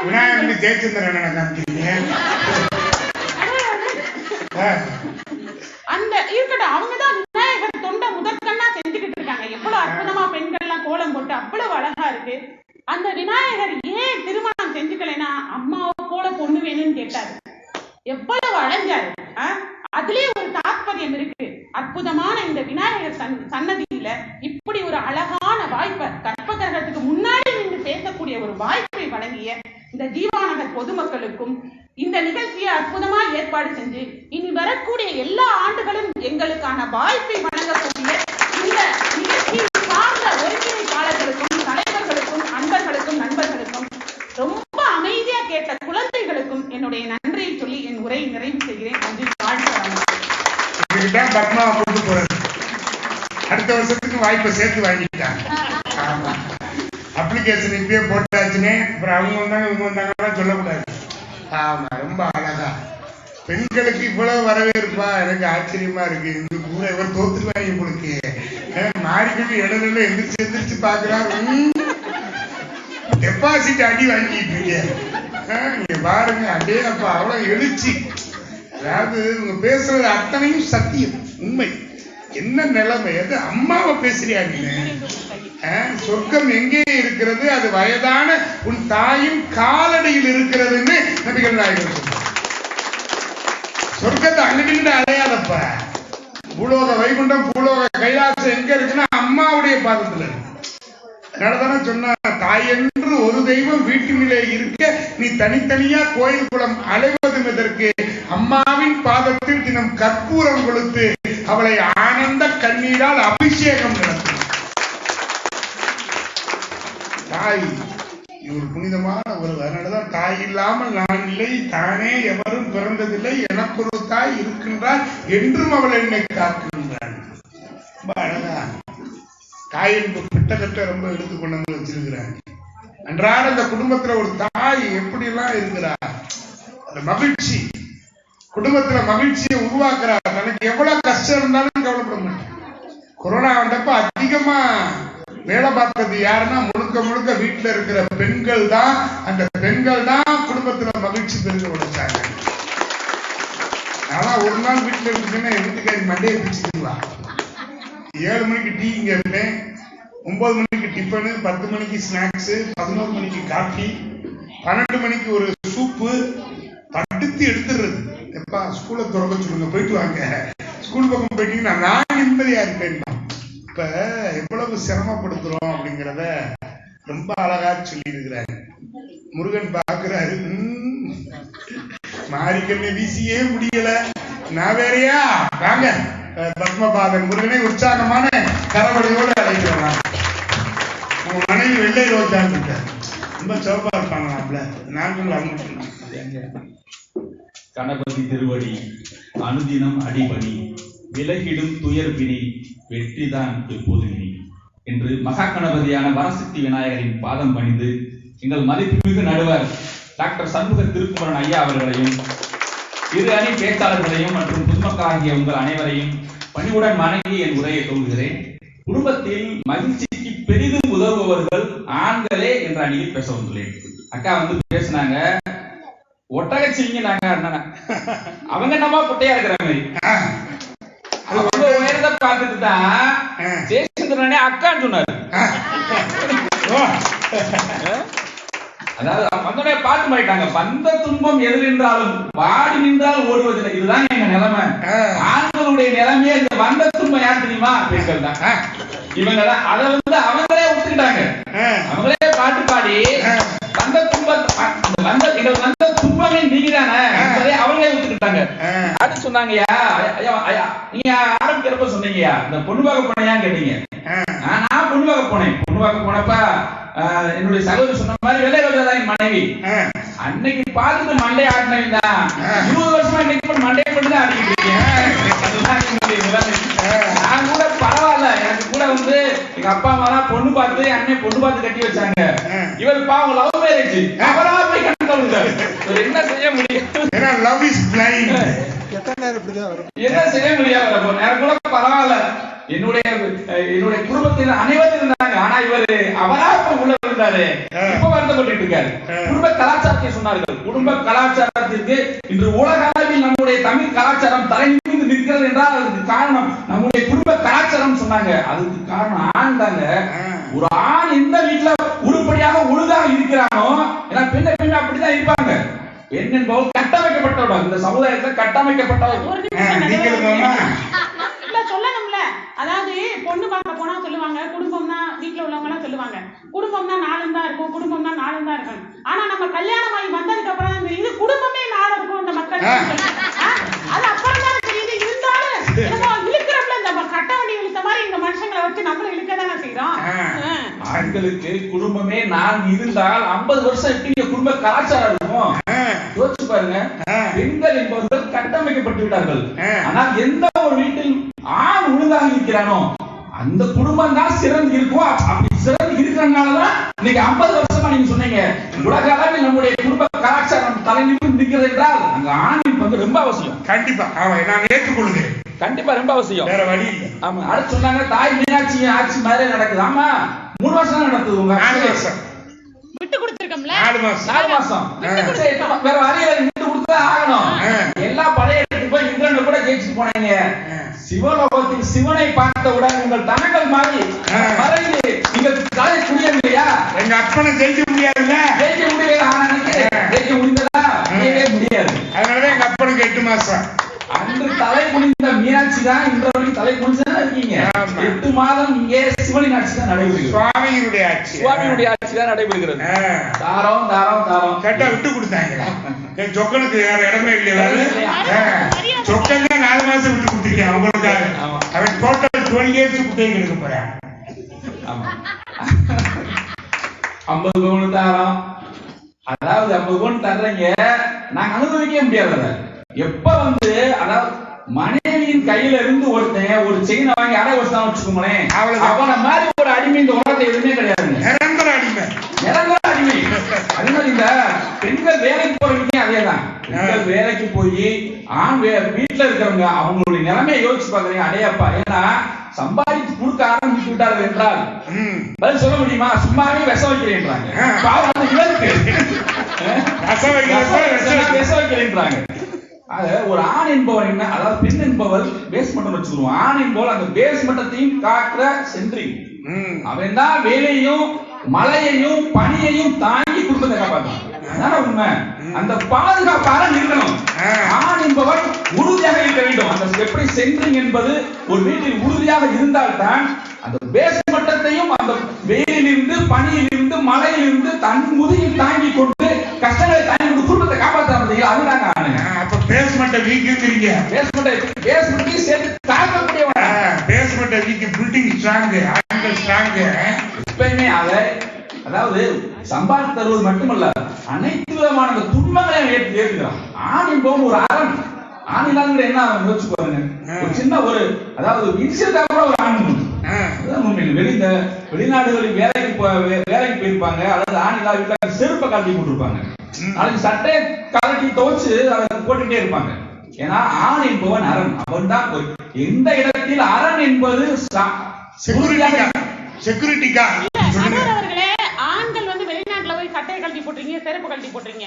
ஆனா இங்க உங்க குடும்பத்தை நிர்வாகம் பண்றது யாரு? உங்க பிள்ளைய படிக்க வச்சு, உங்க அப்பா அம்மாவுக்கு தேவையான பணிவிடைகள் செஞ்சு, உங்க சுற்றத்தார்களோட நிகழ்ச்சிகள் எல்லாத்துக்கும் போய் உங்க சார்பா நாங்களும் பங்கெடுத்து குடும்பத்தை பூர்த்தி செய்யறது யாரு? உங்களோட பங்கு என்னன்னா அங்க இருந்து சம்பாதிச்சு அனுப்புறது மட்டும்தான். ஏன்னா இங்க எங்க மேல இருக்க நம்பிக்கை நல்லா சந்தோஷமா வச்சிருக்கோம், குடும்பத்தை பெரிதும் மகிழ்ச்சியா வச்சிருப்போம்ன்ற நம்பிக்கையில தான் நீங்க அங்க இருக்கீங்க, நாங்க இங்க இருக்கோம். அந்த வரை நாங்களே செஞ்சுருவோம். இனிமேல ஏற்கனவே புதிது வைப்பதிலிருந்து சட்னி அடைச்சு கொடுத்து உணவு பரிமாறுவதிலிருந்து அனைத்து வரையும் பார்த்துட்டு இருக்கோம். நீ அந்த வரையும் நாங்களே பண்ணிருக்கோம். ஆக எந்த விதத்தில் பார்த்தாலும் ஒரு செஸ் போர்டு வச்சுக்கிட்டீங்கன்னா ஒரு ராணிக்கு வந்து ரொம்ப பவர் இருக்கிற மாதிரி இருக்கும் இல்லையா? அது குடும்பத்துல வந்து எதாவது சொல்ல வந்தாங்க, நான் குடும்பத்தை நிர்வாகம் பண்றேன், அது செய்யறேன், இதை செய்யறேன். இதெல்லாம் எப்படின்னா ஒரு செஸ் போர்டில் ஒரு ராணிக்கு அதிக பவர் இருக்கிற மாதிரி தெரியும். ஆனா ராஜா அரசாங்க வரைக்கும் செஸ் கேம் நடந்துட்டு தான் இருக்கும். அது மாதிரி தான் அவர் நம்மளா ராஜா எடுத்து சாப்பிட்டாதீங்க. சந்தனா சொல்லி கொடுங்கக்கா, சந்தனம் சொல்லி கொடுங்க. சாப்பிட்ற 6 மணிக்கு மேல கண்ணு தெரியாது. அருமையான சொல்லுவாங்க. ஆக எந்த வகையில் பார்த்தாலும் ஒரு ஆண் என்பவன் தான் வீட்டுக்காரன், ஒரு ஆண் என்பவன் தான் அத்தனை கஷ்டங்களையும் தன் முதுகில் சுமந்து கொண்டு குழந்தையில் இருந்து அனைவரும் மகிழ்ச்சியாக இருக்க அவன் உழைக்கிறான். அந்த உழைப்புல வந்து ஒரு ஆணுக்கு ஒரு மாச சம்பளம் ஒரு 20,000 வாங்குறாங்கன்னு வச்சுக்கோங்க. ஒரு மினிமம் ஒரு குறைந்த தொகையை சொல்றேன், அவனுக்கான செலவு ஒரு 1000 ரூபாய் கூட இருக்காங்க. ஆண் வந்து அதிகமா ஒன்று ஆடம்பர விரும்ப மாட்டாங்க. ஒரு உடையா இருக்கட்டும், ஒரு உணவா இருக்கட்டும், ஊர் சுத்தி பார்க்கணும்னு நினைக்க மாட்டாங்க. தன்னுடைய குடும்பத்தை அவனுடைய சிந்தனையில் முழுக்க தன் குழந்தைகளுக்கு என்ன வேண்டும் அதை வாங்கி தந்து நினைப்பான், தன் மனைவிக்கு என்ன வேண்டும் அதை வாங்கி தந்து நினைப்பான், தன் வீட்டுக்கு என்ன வேண்டும். ஒரு அலுவலகத்திலே ஒரு அட்வான்ஸ் ரூபா வந்துச்சுன்னா மனைவிட்டு முதல்ல மிக்சி வாங்கணுமா, வாஷிங் மிஷின் வாங்கணுமா, தன் வீட்டுக்கான தேவையை பூர்த்தி செய்வதில் தான் அவனுடைய ஒட்டுமொத்த அந்த ஊதியமும் போகும் இல்லையா? நல்லா யோசிச்சு பாருங்க. ஒரு ஆண் ஒரு 50,000 சம்பாதிக்கிறான்னா அவனுடைய செலவு 2,000 தான் இருக்கும். என்னவே சாப்பிட போறான், என்னவே அனுபவிச்சிட்டு போறான். ஆனால் தன்னுடைய குடும்பத்துக்காக தன்னுடைய ஒட்டுமொத்த உழைப்பையும் அவன் தரான், ஒட்டுமொத்த ஊதியத்தையும் அவன் தரான். அதுல எப்படி மகிழ்ச்சியா இருக்க முடியும்? ஊதியம் இல்லாத போது எப்படி மகிழ்ச்சியாக இருக்க முடியும்? இல்ல, இவ்வளவுக்கு நீங்க பொறுப்பா இருக்கீங்கன்னா உங்களை அவ்வளவு பொறுப்பா வளர்த்தது யாரு? வளர்த்தது யாரு? சொல்லி வளர்த்தது யாரு? நீங்க பார்த்து வளர்த்தது யாரு? உங்களை வளர்த்தது உங்க தாய் தானே. வந்திருக்க மனைவியே உங்களை அப்படி இப்ப செதுக்குறாங்க, சிற்பியா செதுக்குறாங்க. விட்டதை செதுக்கி உங்களை ஒரு மனிதனா ஐயா. ஒரே ஒரு நிமிஷம், இவங்க சொன்னாங்க சம்பாத்தியம் 1000 2000. ஆனா மோடிஜி வந்து 500 1000 எல்லாரும் அறிவிச்ச காலத்துல உங்களை உதவி பண்ணி உயர்த்தினது எது? எங்களோட அந்தரப்பட்டி. நாங்க வச்சிருந்த 100 ரூபாயும் 50 ரூபாயும் சில்லற காசும் மக வச்சிருந்தத முதற்கொண்டு கொட்டி எடுத்து பிறகு செலவு பண்ண காலம் உண்டா இல்லையா? நீங்க வச்சிருந்த 500 1000 அன்னைக்கு நேரத்துக்கு உதவிச்சு உயர்த்திச்சு அன்னைக்கு நேரத்துக்கு சந்தோஷத்தை கொடுத்தது எது? இன்னைக்கு கொரோனா காலகட்டம், இனி அடுத்து வரப்போற ஓமைக்ரான் காலகட்டத்துல கூட பெண்களோட உதவி இருந்தா தான் மகிழ்ச்சி. 100 ரூபாய் 50 ரூபாய் பரவாயில்ல, உள்ளது வந்து பாருங்க 500 ரூபாய் 1000 ரூபாய் நோட்டு. ஏன்னா செல்லாத அது செல்லி இருந்துச்சுன்னா வந்து இருக்காது. ஒவ்வொரு சேலையில இருந்து எடுத்து பார்த்தா அவர் 12,000 ரூபாய் இருந்துச்சு. ஏன்னா வேற வழியில் அவங்க கொடுத்துட்டு ஆகணும், அப்படித்தானே வெளியே கொண்டு வந்தீங்க. கூட 12,000 மாத்திரைக்கு தெரு தெருவா ஆண்கள் இந்தியாவுல கள்ள நோட்டு ஒழிஞ்சதோ இல்லையோ, வீட்டுல இருந்த அந்த நல்ல நோட்டுகள் எங்க கைக்கு வந்துச்சு. அதுக்காகவே நம்ம பார்க்க தோன்றது ஒரு பெரிய நன்றியை தெரிவிக்கக்கூடியது. யாருமே மறுக்க முடியாது, அவங்களும் மறுக்க முடியாது. இப்பதான் தெரியுது தங்கச்சி தான், தங்கச்சி மாப்பிள்ள ஏன் எப்பயுமே ஹோட்டலே சாப்பிடறாருன்னு இந்த விஷம் சொன்னாங்க பாத்தீங்களா? அப்பதான் எனக்கு தெரியுது. ஆக ஒரு ஆணின் போல் அன்னைக்கு கஷ்டங்களை சுமந்து விடுகிறான். யாராலும் மறுக்க முடியுமா? தன்னுடைய ஊதியத்தை தன்னுடைய சிந்தனை முழுக்க எங்க தெரியுமா இருக்கும்? குழந்தைகளை பார்த்தாங்க இருக்கும். அது வந்து வெளியே தெரியாதுதான்.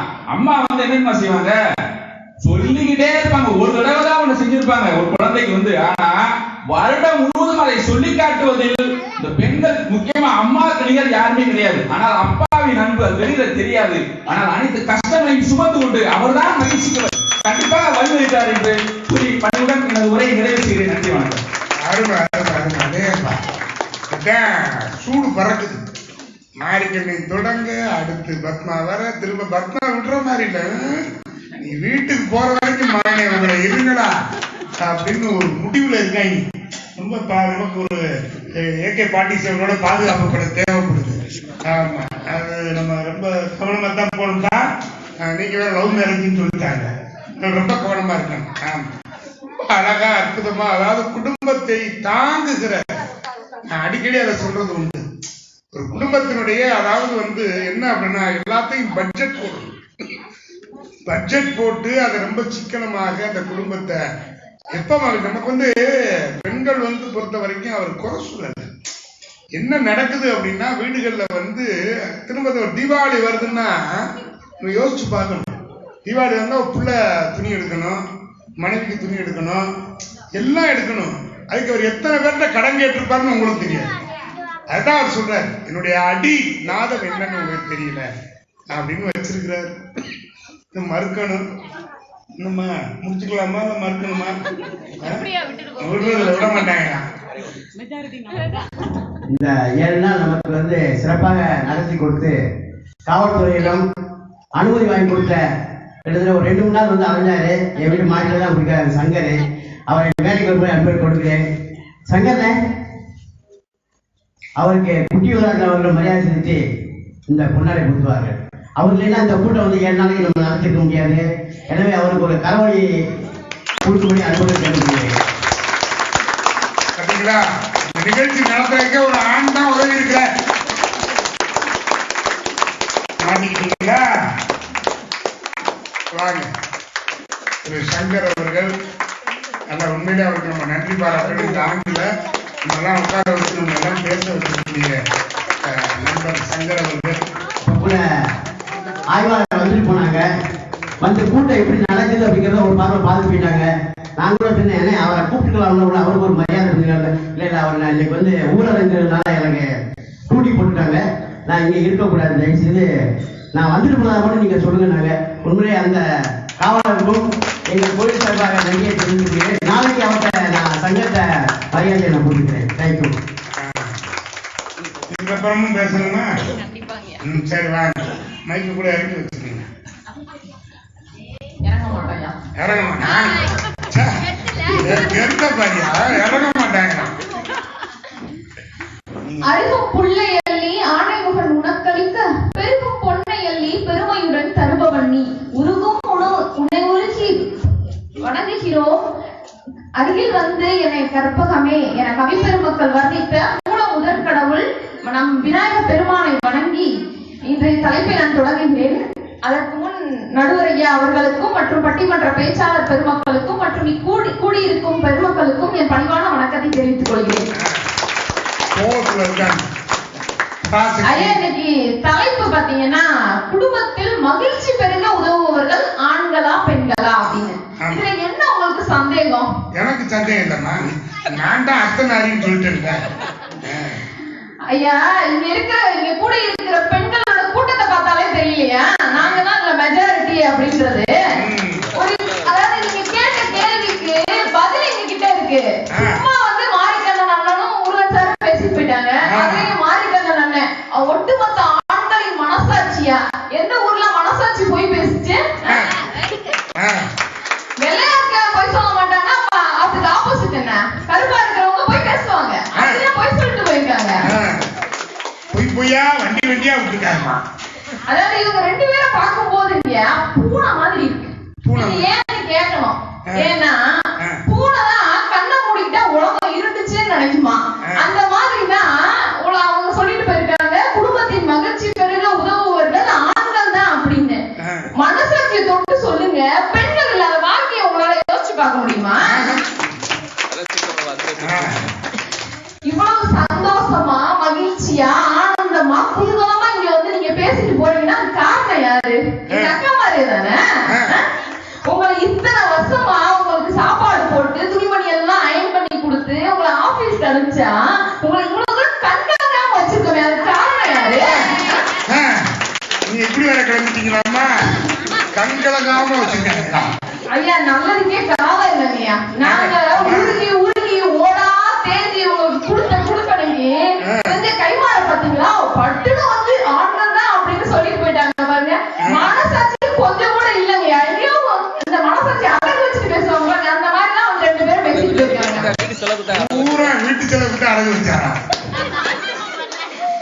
அதாவது மங்கையராய் பிறப்பதற்கே நல்ல மாதவம் செய்திட வேண்டும் அம்மான்னு யாருக்கு சொன்னாங்க? அதுவும் சாவா தவம் எல்லாம் இல்லையா, மாதவம், பெரிய தவம் செஞ்சாதான் பெண்களாகவே நம்ம பிறக்க முடியும். 2 பேரும் வந்து சொன்னாங்க, கல்யாணத்துக்கு அப்புறம் நாங்க அடிமையா இருக்கோம்னு. தெரியாம கேக்குறேன், ஒரு 25-26 வயசு ஆனோடனே அந்த ஜாதகத்தை சொல்லி ஜோசியர் ஏன் ஓடுறீங்க? இல்ல விலக்கேத்த ஒரு பொண்ணு வேணும், ஏன் உங்ககிட்ட வத்தி பெட்டி இல்லையா? பொறுத்து சந்தோஷமா இருக்க வேண்டியதானே? அதாவது ஒரு இல்லறத்தை நல்லறமா மாத்தணும்னா அது பெண்களால மட்டும்தானே வேணும். அதாவது அந்த காலத்திலே சொல்லுவாங்க, மானம் சேர்க்கும் மனைவியின் வார்த்தைகள் மனையறத்தின் வேர் மனைவி அப்படின்னு சொல்லுவாங்க. அதாவது அந்த மரத்துக்கு சொன்னாங்க அஸ்திவாரம், அந்த வேர் அந்த முக்கியம். அந்த நீங்க இவ்வளவு தூரம் விருட்சமா இருக்கீங்கன்னா அதுக்கு நாங்க தானே காரணம். அப்ப நீங்க வேறு கண்டிப்பா கண்டிப்பா மக்கள் ஒத்துக்கிறீங்க தானே? முன்னாடி 2 பேர் கையை மட்டும் கட்டிட்டாங்க, பூரா கைது.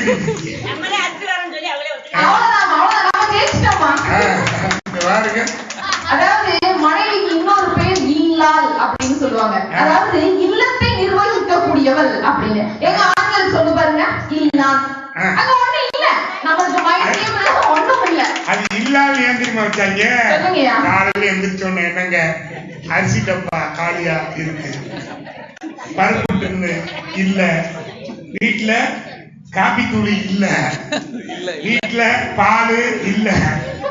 அவன் பார்த்தேன் என்ன செய்வேன், கேக்கிட்டே ஒண்ணு இல்லை, என் பரிசு காலியா இருக்கு. அதனால இல்லைன்னு சொல்றதுனாலதான் அவன் இல்ல. தெரிஞ்சுக்கணும், தமிழ் படிச்சிருவான். அப்புறம் ஏன் காலங்காத்தால எந்திரிச்சோன்னே அம்மா ஃபில்டர் காபி போடணும் ஏன் கேக்குறீங்க? உங்களுக்கு ஃபில்டர் காபி வேணும்ன்றதுனால நாங்க இவ்வளவு கேக்குறோம். அதெல்லாம் நீங்க புரிஞ்சுக்கணும்ல.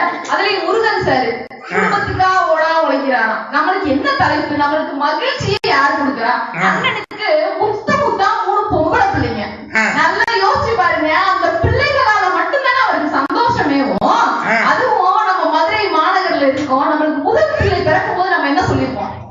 என்ன சொல்லிருப்போம்? அதாவது மதுரை மீனாட்சியே நம்மளுக்கு மகளா பிறந்திருக்குன்னு சொன்னது இல்லையா நீங்க? ஆமாங்க, அப்பவே ஒரு பெண் பிள்ளை பிறந்தா அந்த சந்தோஷம் அங்கேயே ஆரம்பிச்சிருச்சுங்க. அதுதான் பின்னால கஞ்சி ஊத்தும்னு அவருக்கு தெரியுது. பையன் பூரா டாடா காமிச்சு போயிடுறான், டாடி அப்படின்னு. ஐயா உண்மையான வார்த்தைங்கயா, 15 வயசுக்கு மேல எந்த ஆண் பிள்ளையும் அப்பா அம்மா கிட்ட பேசுறது இல்லையே. சொல்லி வச்சிரு அவர்கிட்ட அப்படின்னு இப்படிதான் தூதுவரா. அப்பையும் நாங்க தான் அதுக்கு நடுவு நிற்போம். ஒரு தூதுவரா, வெளியுறவுத்துறை தூதுவரா நாங்க தானே இருக்கோம். அப்ப பெண்கள் தானே அதுல முக்கியம். நீங்க வளர்க்கறவருக்கு தூணாதாம இருக்கீங்க. என்ன சொல்றீங்க? எப்ப பார்த்தாலும் அப்பாட சொல்லுங்க. அப்ப நான் பூரா வில்லன் ஆக்குறதே யாருமா? நீங்க தானம்மா. ஐயா வில்லனா நாங்க ஆக்குனாலும் என்னைக்குமே அவர் ஹீரோவா வச்சிருக்கிறது நாங்க தாங்க. தயவுசெய்து நீங்க அதை கொஞ்சம் புரிஞ்சுக்கணும். அதாவது அந்த பிள்ளை பிறந்ததுல இருந்து வளர்ற வரைக்கும், அதுல இந்த பண்டிகை காலங்கள்ல நம்ம பொம்பளை பிள்ளைங்க அந்த பட்டுப்பாவடைய கட்டி காலையில அந்த கொலுசு போட்டு அப்படி இப்படி வீட்டுக்கு அலையும் போது அப்படியே ரசிச்சு பார்க்கறீங்க, சந்தோஷமா இருக்கீங்களா? அதெல்லாம் நாங்க தானே கொடுக்குறோம் நடுவர் அவர்களே. இதெல்லாம் விட அந்த கல்யாணம் நேரத்துல அந்த பொண்ணை கல்யாணம் பண்ணி பூந்த வீட்டுக்கு அனுப்பிச்சிருவீங்க. அனுப்பிச்சுட்டு வீட்டுக்குள்ள அவங்க அப்பா அப்படி இப்படி அலைஞ்சுக்கிட்டே இருப்பாரு. உடனே அவங்க அம்மா கேட்கும், ஏம்மா என்னம்மா இது, என்னையா ஆச்சு, நீ இப்படி இடிக்கிட்டு குட்டி போட்டப்ப மாதிரி அலைஞ்சிட்டே இருக்கி என்ன அப்படின்னு கேட்டா, அட போடி நீ வேற, அந்த சின்ன கழுத காலுக்குள்ளையும் கைக்குள்ளையும் அலைஞ்சுக்கிட்டே இருந்துச்சு, இப்ப இல்லைன்னா போது எவ்வளவு கஷ்டமா இருக்கு, அப்படியே நம்ம வீட்டு சந்தோஷத்தை எடுத்துட்டு போன மாதிரி இருக்குன்னு சொல்ற எத்தனை பெற்றோர்களுக்கு இருக்கீங்க. அதனாலதானே அவர் சொல்றாரு குடும்ப மகிழ்ச்சிக்கு உறுதுணையாக இருப்பதாக. ஐயா இந்த அஸ்திவாரமா நாங்க தானே இருக்கோம். நீங்க சந்தோஷமா இருக்கிறதுக்கு காரணம் என்ன? அதுதானே எங்களுடைய வாதம். அதாவது பெண்களை வந்து சமூகத்தின் கண்கள் அப்படின்னு சொன்னாங்க. ஆண்களை சொல்லியிருக்காங்களா?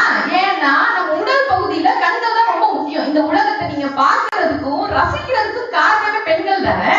நீங்க சந்தோஷமா இருக்கணும் தானே நாங்க இங்க இருக்கோம் நடுவர்களே. அதனால இவங்க 2 பேரும் சொல்றத நம்பாதீங்க. மக்களுக்கு ஒரு பெரிய கைத்தட்டு கொடுப்பாங்க.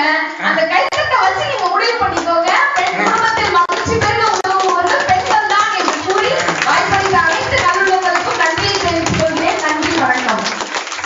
பூரா 2 பேரும் கைத்தட்ட கேட்டு வாங்குறாங்க. மக்களே கைத்தட்டுங்க.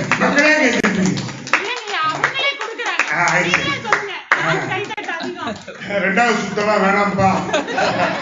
அவர் வேற இண்டிகேட் கொடுத்துட்டாரு ஜெயச்சந்திரன் காவல்துறை ஆய்வாளர் வந்து பார்த்து விட்டு சென்றிருக்கிறார் அப்படின்ட்டு. ரொம்ப அருமையான ஒரு வெற்றிமொழி. ரொம்ப அழகாக ஐயா சர்வகட்சி பிரமுகர்களே தம்பிகளா, நீங்க தானே எல்லா கட்சி பிரமுகர்களும். நீங்க பரவாயில்ல, இந்த ஊர்ல அமைதியா உட்காந்துருக்காங்க. ராமநாதபுரம் கடற்கரையில பட்டிமன்றம் இதுதான் நம்ம உட்கார்ந்து இருக்கோம். மேடம் ரொம்ப பிரம்மாண்டம், இவ்வளவு உயரத்துல இருந்துச்சு. முன்னால ஒரு 100 பசங்க உட்கார்ந்து இருந்தாங்க. அவங்க பூரா திட்டிவிட்டாரு ஒரு பேசுனவர். அவங்க இருடி மவனேட்டு போயிட்டாங்க. நாங்களே பரவாயில்ல எங்க போயிட்டாங்கன்னு பார்த்தா மேடைக்கு பின்னால உட்காந்துருக்காங்க. உட்கார்ந்து மண்ணை பறிக்க ஆரம்பிச்சாங்க. சரக்கு சரக்கு சரக்குன்னு பறிச்சு இப்படி இருந்த எங்களை கொண்டு தர மட்டும் ஆக்கிட்டு போயிட்டாங்க. சிக்கல் அப்படி ஆயிட்டு. ஆனா நம்ம பசங்க அருமையான பசங்க. பசும்பொன் நகர்ல ஜீவா தெரு ஏன்னா ஒரு புகழ்பெற்ற ஒரு மனிதருடைய அந்த தெரு, அதுல இந்த பிள்ளைங்க ரொம்ப அருமை. என்ன பெரிய சிறப்புனா ஒவ்வொரு நாளும் இந்த இறை வணக்கத்தை அவங்க அவன் மகிழ்ச்சி அடைகிறானோ இல்லையோ, அவங்க அம்மாக்கள் பூரா பாத்தீங்கன்னா கையில கேமரா வச்சு அப்படி ஒரு முகமலர்ச்சி எவ்வளவு சொல்லுது எவ்வளவு சொல்லுது அப்படின்னு 60 பேர் அடையப்பா 60 குழந்தைகளை அந்த பெற்றோர்கள் வந்து நான் பார்த்தேன். அடையப்பா பரவாயில்லையே, அதுல ஒரு ஆம்பளை கூட இல்லையா? ஒரு தாய் அதான் சொன்னேன், ஒரு ஆம்பளை கூட இல்லைன்னு தாமா சொன்னேன். சண்டைக்கு வரக்கூடாது, திரும்ப திரும்ப சண்டைக்கு வரக்கூடாது. நான் உங்களுக்கு தாமா சப்போர்ட்டா பேசுறேன். அதுல பூரா பெண்கள் தான் எடுத்தாங்க. அவர் அப்பதான் தெரிஞ்சிச்சு இதுக்கு பூரா வேலை வெட்டி இல்லாம போட்டா எடுத்துக்கிட்டு இருக்குதுங்க. அவர் தான் வேலை பார்த்துட்டு எங்கேயோ இருக்கிறான்னு. அப்ப குழந்தைகளை அவங்க சொல்ற மாதிரி இன்னைக்கு குழந்தைகளை வந்து உருவாக்குறதுக்கு ஒரு மிகப்பெரிய ஒரு சக்தி வேணும். 1.5 வருஷமா பள்ளிக்கூடம் திறக்கலையா, திறந்த உடனே பாத்தீங்கன்னா அப்படி ஒரு இது இருக்கட்டும் அவன் இடத்துல நம்ம உட்கார்ந்துருக்கோம்னே. ரொம்ப குழந்தைகள்லாம் வீட்டுல இருந்து பாத்தீங்கன்னா இந்த பள்ளிக்கூடம் திறக்கிறான்னு சொன்னோடனே குழந்தைகளுக்கு பிடிச்சோ இல்லையா பெற்றவங்க கூட கடிதம் கொடுக்குறாங்க, உடனே பள்ளிக்கூடத்தை திறக்கவும் உடனே திறக்கவும். எதுக்குமா புடுங்கி எடுக்கிறாங்க, தாங்க முடியல, அனுப்பிச்சு விட்டுருவான். இப்ப லீவ் விட்டா கூட விடாதீங்க, எதுக்கு லீவ் விடுறீங்க, வேண்டாம் கொரோனா ஒமைக்கிறோம் நாங்க பாத்துக்கிறோம், ஓமத்திரா தண்ணியை கொடுத்தாங்க பிள்ளைய காப்பாத்திடுவான், ஒமைக்கிறான்னா வராது இப்படிதான் சொல்றாங்க. ஏன்னா குழந்தைகளை வச்சு பார்க்க முடியல. ஏன்னா பூரா அறிவாளியா இருந்தா என்ன பண்றது? முந்தின நாங்களே எங்க வீட்டுல 5 பிள்ளை, எங்க அப்பா எங்க அம்மா மூச்சு போதும் அவ்வளவுதான். ஒரு ஓரமா போய் உட்காந்துருவோம்.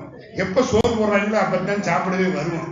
இன்னைக்கு விதவிதமா கேட்கிறான், ஸ்விக்கி சுமட்டோ ஆர்டர் போடுது அப்படிங்கிறான். இன்னைக்கு குழந்தைங்க அவ்வளவு அட்வான்ஸ் ஆயிட்டான். அப்ப குடும்பத்துல குழந்தைகள் ஒரு அங்கம். குடும்ப மகிழ்ச்சி எப்ப வரும்? நம்ம இருக்கிற மாதிரி பண்டிகைகள்லாம் உட்கார்ந்து இருக்கிறோம், ஒரு திருவிழாக்கள் நடக்குது. மதுரையில தான் பாத்தீங்கன்னா ஆண்டுக்கு 274 நாள் திருவிழா நடக்கிற ஊர், வேற எந்த ஊரும் கிடையாது. அப்படி திருவிழா நடக்கிற ஒரு ஊரு. இங்க மகிழ்ச்சி தாண்டவம் ஆடுது. நம்ம பாக்குறோம் ஒவ்வொருத்தரா வந்து ராஜ்மஹால் கடல் திறந்தோம்னா பாத்தீங்கன்னா 1 லட்சம் பேர் நிக்கிறான் ஒரு நாள் உள்ள.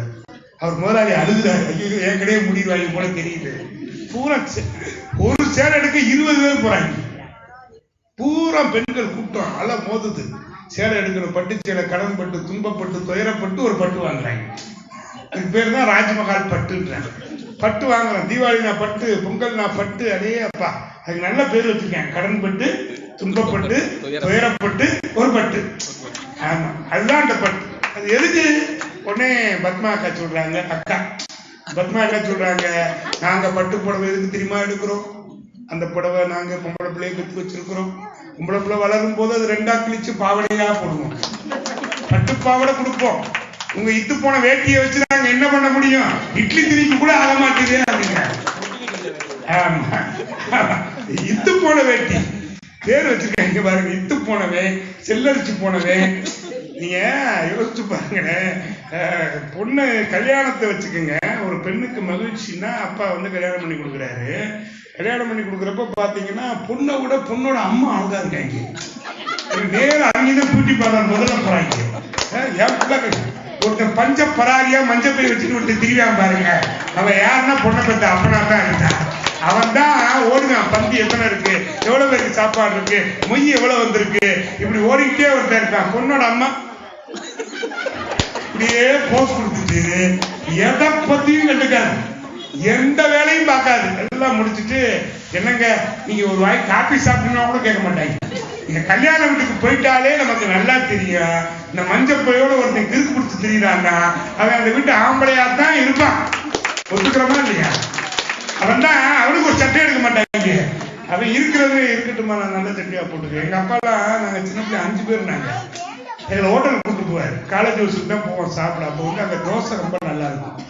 தோசை சாம்பார் சட்னி வச்சு அப்படி எங்கள் 5 பேர் 5 பிள்ளைகளுக்கு எங்கள் அப்பா அம்மா உட்காருவாங்க. சில நாள் அப்பா மாத்திரம் எங்களை கூப்பிட்டு போவார். கூப்பிட்டு போய் உட்காந்து சாப்பிடும்போது ஆளாளுக்கு ஒரு ஆர்டர் பண்ணுவான். அவன் தோசைன்பா பூரின்பா எல்லாம் பண்ணுவான். எங்கள் அப்பா மாத்திரம் அமைதியாக உட்காந்துருப்பாரு. அப்பா நீங்கள் என்னப்பா சாப்பிட்றீங்க? அப்பா சொல்ற எனக்கு 2 இட்லி போதுண்டா அப்படின்றாரு. 2 இட்லி போதும். எனக்கு அப்ப தெரியல, எனக்கு அப்பா ஏன் 2 இட்லி மாத்திரம் சாப்பிட்றாரு எனக்கு அப்ப தெரியல. நான் தகப்பனான பிறகுதான் எனக்கு தெரிஞ்சிச்சு, அப்பா வந்து நம்மளையெல்லாம் சாப்பிட வச்சுட்டு கணக்கு போட்டுக்கிட்டே உட்கார்ந்து இருக்கிறாரு, பில்லை பாக்குறாரு, இதை பாக்குறாரு. நம்மளும் சாப்பிட்டோம்னா தொகை கூடி போயிருமே, பிள்ளைங்க சாப்பிடட்டும், அதுக்கு பதில் நம்ம வயிற்ற குறைச்சிக்கிறோம்னு சொல்லி அப்பா 2 இட்லி மாத்திரம் சாப்பிட்டு இருக்கிறாருங்கிறத நான் தகப்பனான பிறகு ஏன்னா பிள்ளைய கேட்கறத ஆசைப்பட்டதை வாங்கி கொடுக்கணும். ஆசைப்பட்ட எல்லாத்தையும் காசு இருந்தா வாங்கலாம், அம்மாவை வாங்க முடியுமான்னு சொன்ன மாதிரி அப்பாவை வாங்க முடியுமா? தான் பிள்ளை நீங்க சித்திர திருவிழால பாத்தீங்கன்னா அப்படி தூக்கி பிள்ளைய தூக்கி தோல்ல உட்கார வச்சு அப்பா அழகரை காய்ப்பாரு. அதோட அர்த்தம் என்ன தெரியுமா? பல பேருக்கு தெரியறதுல பிள்ளை தூக்க சொல்றான்னு அப்பா தூக்குறாரு, தோல்ல வைக்கிறாரு. அதுல ஒரு பின்னணி இருக்கு. நீங்க தூக்குறது இடுப்புலதான் தூக்குவீங்க, தோல்ல தூக்க முடியாது, இடுப்புல உட்கார வச்சிருவான். ஆனா அப்பா மாத்திரம் தான் தோள்பட்டுல தூக்கி உட்கார வச்சு அழகரை காய்ப்பாரு. அதுக்குள்ள அர்த்தம் என்ன தெரியுமா? மகனை இந்த உலகத்தை நான் 6 அடியில பாத்துக்கிட்டு இருக்கேன்டா, என் பிள்ளை நீ அதுக்கு மேல 2 அடி சேர்த்து 8 அடியில இந்த உலகத்தை பார்க்கணும்டாங்கிறதுக்கு தான் கழுத்துல தூக்கி வச்சிருக்கேன். தான் பிள்ளை தன்னை விட உயரமா வரணும்னு நினைக்கிற ஒருத்தன் உலகத்துல இருக்கிறான்னா அது அப்ப ஒருத்தன் தான். என் பிள்ளை உயரணும், என் பிள்ளை யோசிச்சு பாரு. அம்மா காரி எப்படி தெரியுமா? பையன் தெரியாம தப்பு பண்ணிக்கலாம், தப்பு பண்ணி ஏதோ ஒரு வழக்குல குற்ற வழக்குல சிக்கிடுவான். சிக்கியவன் உள்ள மத்திய சிறையில இருப்பார். அப்பா சொல்லுவாரு, மனசுக்குள்ள வெறுத்து போய் நீ என் பிள்ளையே இல்லடான்ட்டு போயிடுவாரு. உடனே அம்மா காரி மாத்திரம் சொல்லுவா, போட்டதுதான் போட்டாங்க, மதுரையில போட்டிருந்தா ஒரு 2 போய் பார்த்துருக்கிறான், வேலூர்ல எல்லாம் வண்டி போட்டிருக்காங்க, பண்ணது தப்புன்னு தெரியல. ஆனா அப்பா என்ன நினைக்கிறாரு, என் பிள்ளை நல்லவனா மாறி வரணும்டா, அப்பதான்டா நீ என் பிள்ளைன்னு சொல்லி அப்பா நினைக்கிறாரு. தாய் என்ன நினைக்கிறா தெரியுமா? போட்டதுதான் போட்டான், இங்க போடுறானே. இது தாயினுடைய அன்பு. இதை வந்து ஒண்ணும் செய்ய முடியாது. பிள்ளை தப்பு பண்ணாலும் அந்த தாய் தன்னுடைய பிள்ளையை ஏற்றுக்கொண்டுதான் ஆக வேண்டும். அது நம்முடைய கலாச்சாரம், அதை நம்ம மாற்ற முடியாது. சர்வப்பள்ளி ராதாகிருஷ்ணன் மேலை நாட்டுக்கு போனார். தத்துவ மேதை, இந்தியாவுடைய ஜனாதிபதி. மேலை நாட்டுக்கு போனப்ப பாத்தீங்கன்னா எல்லாரும் விருந்து கொடுத்து முடிச்ச உடனே ஒருத்தர் வந்து கேட்டார் சர்வப்பள்ளிட்ட, எங்க நாட்டுல பாருங்க ஆணும் பெண்ணும் சமமாக இருக்கிறோம், ஒருத்தர் கையை பிடிச்சிக்கிட்டு நாங்க வாட்டுக்கு போறோம். உங்க நாட்டுல பாத்தீங்கன்னா ஆண்கள் முன்னால போய்கிட்டு இருக்கீங்க, பெண்கள் பின்னால வந்துட்டு இருக்காங்க, இது ஒரு பெண்ணடிமைத்தனம் இல்லையா அப்படின்னா. அப்பதான் அவர் சொன்னாரு, உங்கள் நாட்டில் உங்களுடைய ஆணும் பெண்ணும் கைகோர்த்து போகிறார்கள், எங்கள் நாட்டிலே ஆண் முன்னே போகிறான், பெண் பின்னே வருகிறார் என்றுதானே கேட்கிறீர்கள். உங்கள் மனைவி உங்களோடு இருப்பாளா என்கிற சந்தேகம் உங்களுக்கு இருக்கிறது. எனவே வெளிநாட்டுல 2 பேரும் கையை பிடிச்சிட்டு போறீங்க, எங்க நாட்டுல எங்க பின்னால எங்க மனைவி வருவா என்கிற நம்பிக்கை எங்களுக்கு இருக்கிறது. அதனாலதான் நாங்க முன்னால போறோம். எங்கள் பெண்களுடைய அந்த வாழ்வியல் முறை அப்படி இருக்கிறதுன்னு சொன்னாங்க. பெண்ணை வந்து நம்முடைய தேசம் நம்ம யோசிச்சு பாருங்க. என்னுடைய நண்பர் ஒருத்தர் போட்ஸ்வானாக்கு போறார், சவுத் ஆப்பிரிக்கா. போய் இறங்கினோன்னு பாத்தீங்கன்னா அவருடைய மனைவி நம்ம மதுரைக்கார பொண்ணு, அவரும் போறாங்க. வெளிநாட்டுல ஒருத்தர் ஓடி வர்றான். ஓடி வந்துட்டு அப்படியே பாக்குறான், யங் கப்புள்ஸ் அப்படிங்கிறான். சரி, அதனால என்ன, நீங்க எங்க நாட்டுக்கு ஏன் வந்தீங்கன்னு கேட்கிறான். அப்பதான் அவர் சொன்னாரு, உங்க நாட்டுக்கு நாங்கள் பஞ்சம் பிழைக்க வந்தோம். உடனே அங்க இருக்கிற சவுத் ஆப்பிரிக்கன் சொன்னா, யாரையும் வரவேற்பது எங்களுடைய தன்மை, எனவே உங்களை வருக வருக வரவேற்கிறோம், இங்கே எல்லாரும் சிறப்பாக வாழ முடியும் என்று நாங்கள் உங்களுக்கு அடித்தளம் அமைத்து தருகிறோம். காரணம் என்ன தெரியுமா? நீங்கள் மதுரை தமிழகத்திலிருந்து வந்திருக்கிறீர்கள், பாரம்பரியத்திலே உயர்ந்திருக்கிறீர்கள், எனவே உங்களை நான் பார்க்கிறேன். இது ஒரு பாரம்பரியம் நமக்கு இருக்குங்க. நம்முடைய கலாச்சாரம் அப்படி இருக்குது. இந்த கலாச்சார கட்டமைப்புல இருக்கு. பெண்ணு பாருங்க, யோசித்து பாருங்க. கணவனுக்கு வந்து நமக்கு என்னடா விதி. இன்னைக்கு பல பேரை நான் பார்த்துருக்கிறேன். ஏதோ நல்லா சம்பாதிக்கிற குடும்பத்தை பத்தி நான் பேசவே இல்லை. நல்லா உயர்ந்த இடம் அது வேற, நம்ம அதுக்கு போகவே வேண்டாம். நம்மள மாதிரி மிடில் கிளாஸ் ஆட்கிற மேலையும் போக முடியாம கீழையும் போக முடியாம ஒவ்வொரு பண்டிகையும் வரும்போது வயிற்றுல புளிய கரைச்சிட்டு உட்காடுறோம். மனைவியும் அப்படித்தான். அவளும் நினைக்கிறா இவர் எங்க போவார். எல்லாருக்கும் அந்த எண்ணம் இருக்கத்தான் செய்யும், இல்லைன்னு சொல்ல முடியாது. வாழ்க்கை என்பது அப்படி ஒருத்தன் ரொம்ப சோகமா உட்காந்து கூட கேட்டாங்க, ஒரு நாள் நாங்க இல்லாம இருக்க முடியுமா அப்படின்னு ஒரு கேள்வி கேட்டாங்க. மனைவி இல்லாம இருக்க முடியுமா அப்படின்னா, ஒருத்தருடைய மனைவி இறந்து போயிட்டாங்க. எல்லாரும் வந்து ஆறுதல் சொல்றாங்க. மனைவி இறந்து போயிட்டா எல்லாரும் வந்து ஆறுதல் சொல்றாங்க. பரவாயில்ல விட்டுருப்பா, வாழ்க்கையில வந்து நம்ம முன்னுக்கு வரலாம், அதெல்லாம் ஒன்றும் பிரச்சனை இல்லை, மனைவி எல்லாம் இப்படிலாம் இல்லப்பா அப்படி இப்படின்னு ஆறுதல் சொல்லிட்டு இருக்காங்க. நான் அழுதுகிட்டே இருந்தேன்.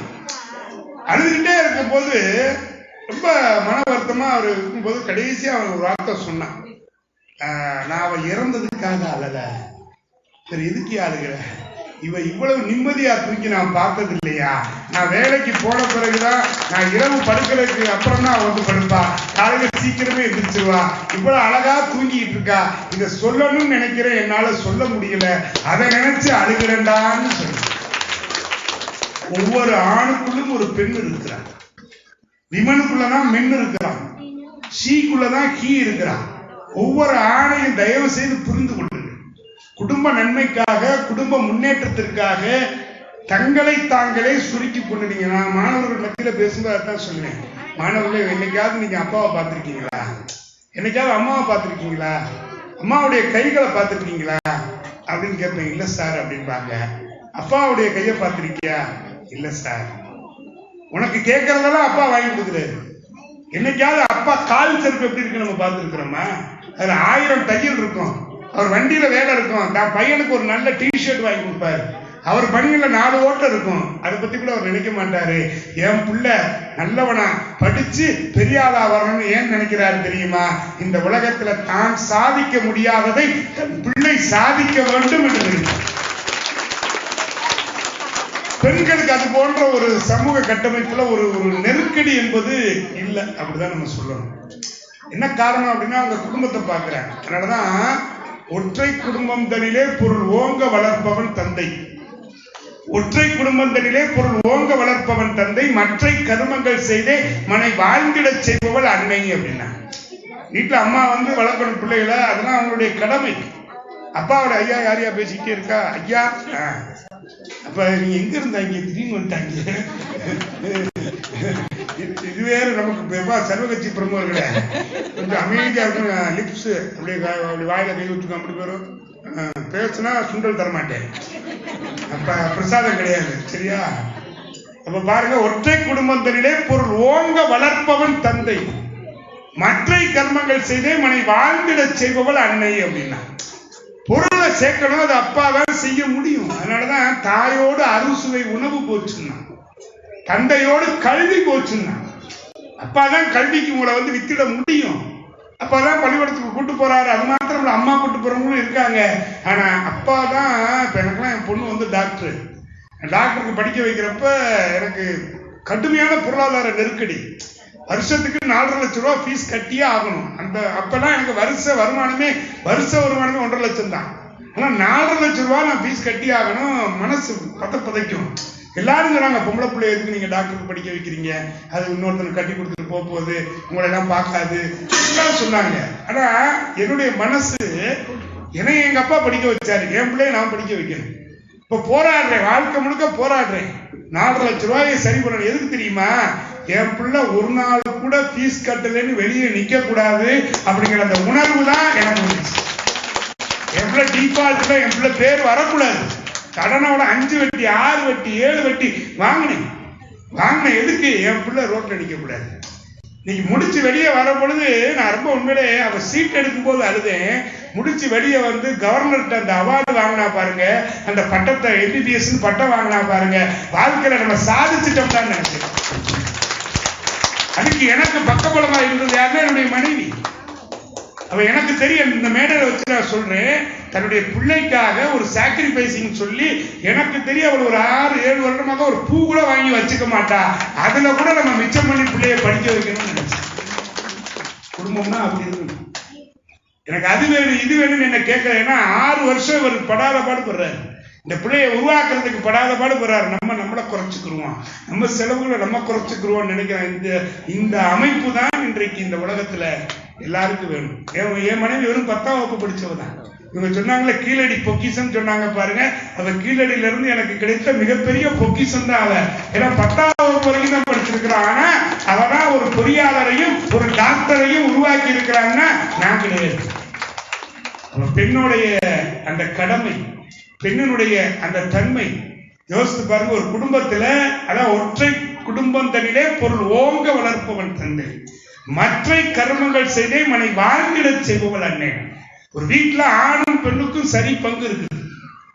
குடும்ப மகிழ்ச்சியில ஆணுக்கும் பெண்ணுக்கும் சரிநிகர் பங்கு இருக்குது. என்னமா அவர் போறாரு வர்றாரு, நல்ல வேலை. இந்த பட்டிமன்றம் ரொம்ப ஆரோக்கியமான பட்டிமன்றம். இல்ல மற்ற பட்டிமன்றங்கள்லாம் வேற மாதிரி பேசுவாங்க, ஆண்கள் அங்க போறாங்க இங்க போறாங்க. ஆனா நம்முடைய பகுதியில் அதெல்லாம் இல்லை என்பதனால ரொம்ப ஆரோக்கியமா 4 பேச்சாளர்களும் அற்புதமாக பேசி இருக்கிறாங்க. எந்த விதமான தேவையற்ற வார்த்தைகளும் சொல்லல. ஏன்னா யோசித்து பாருங்க, ஒருத்தர் சம்பளத்தன்னைக்கு சோகமா உட்கார்ந்துருந்தேன்.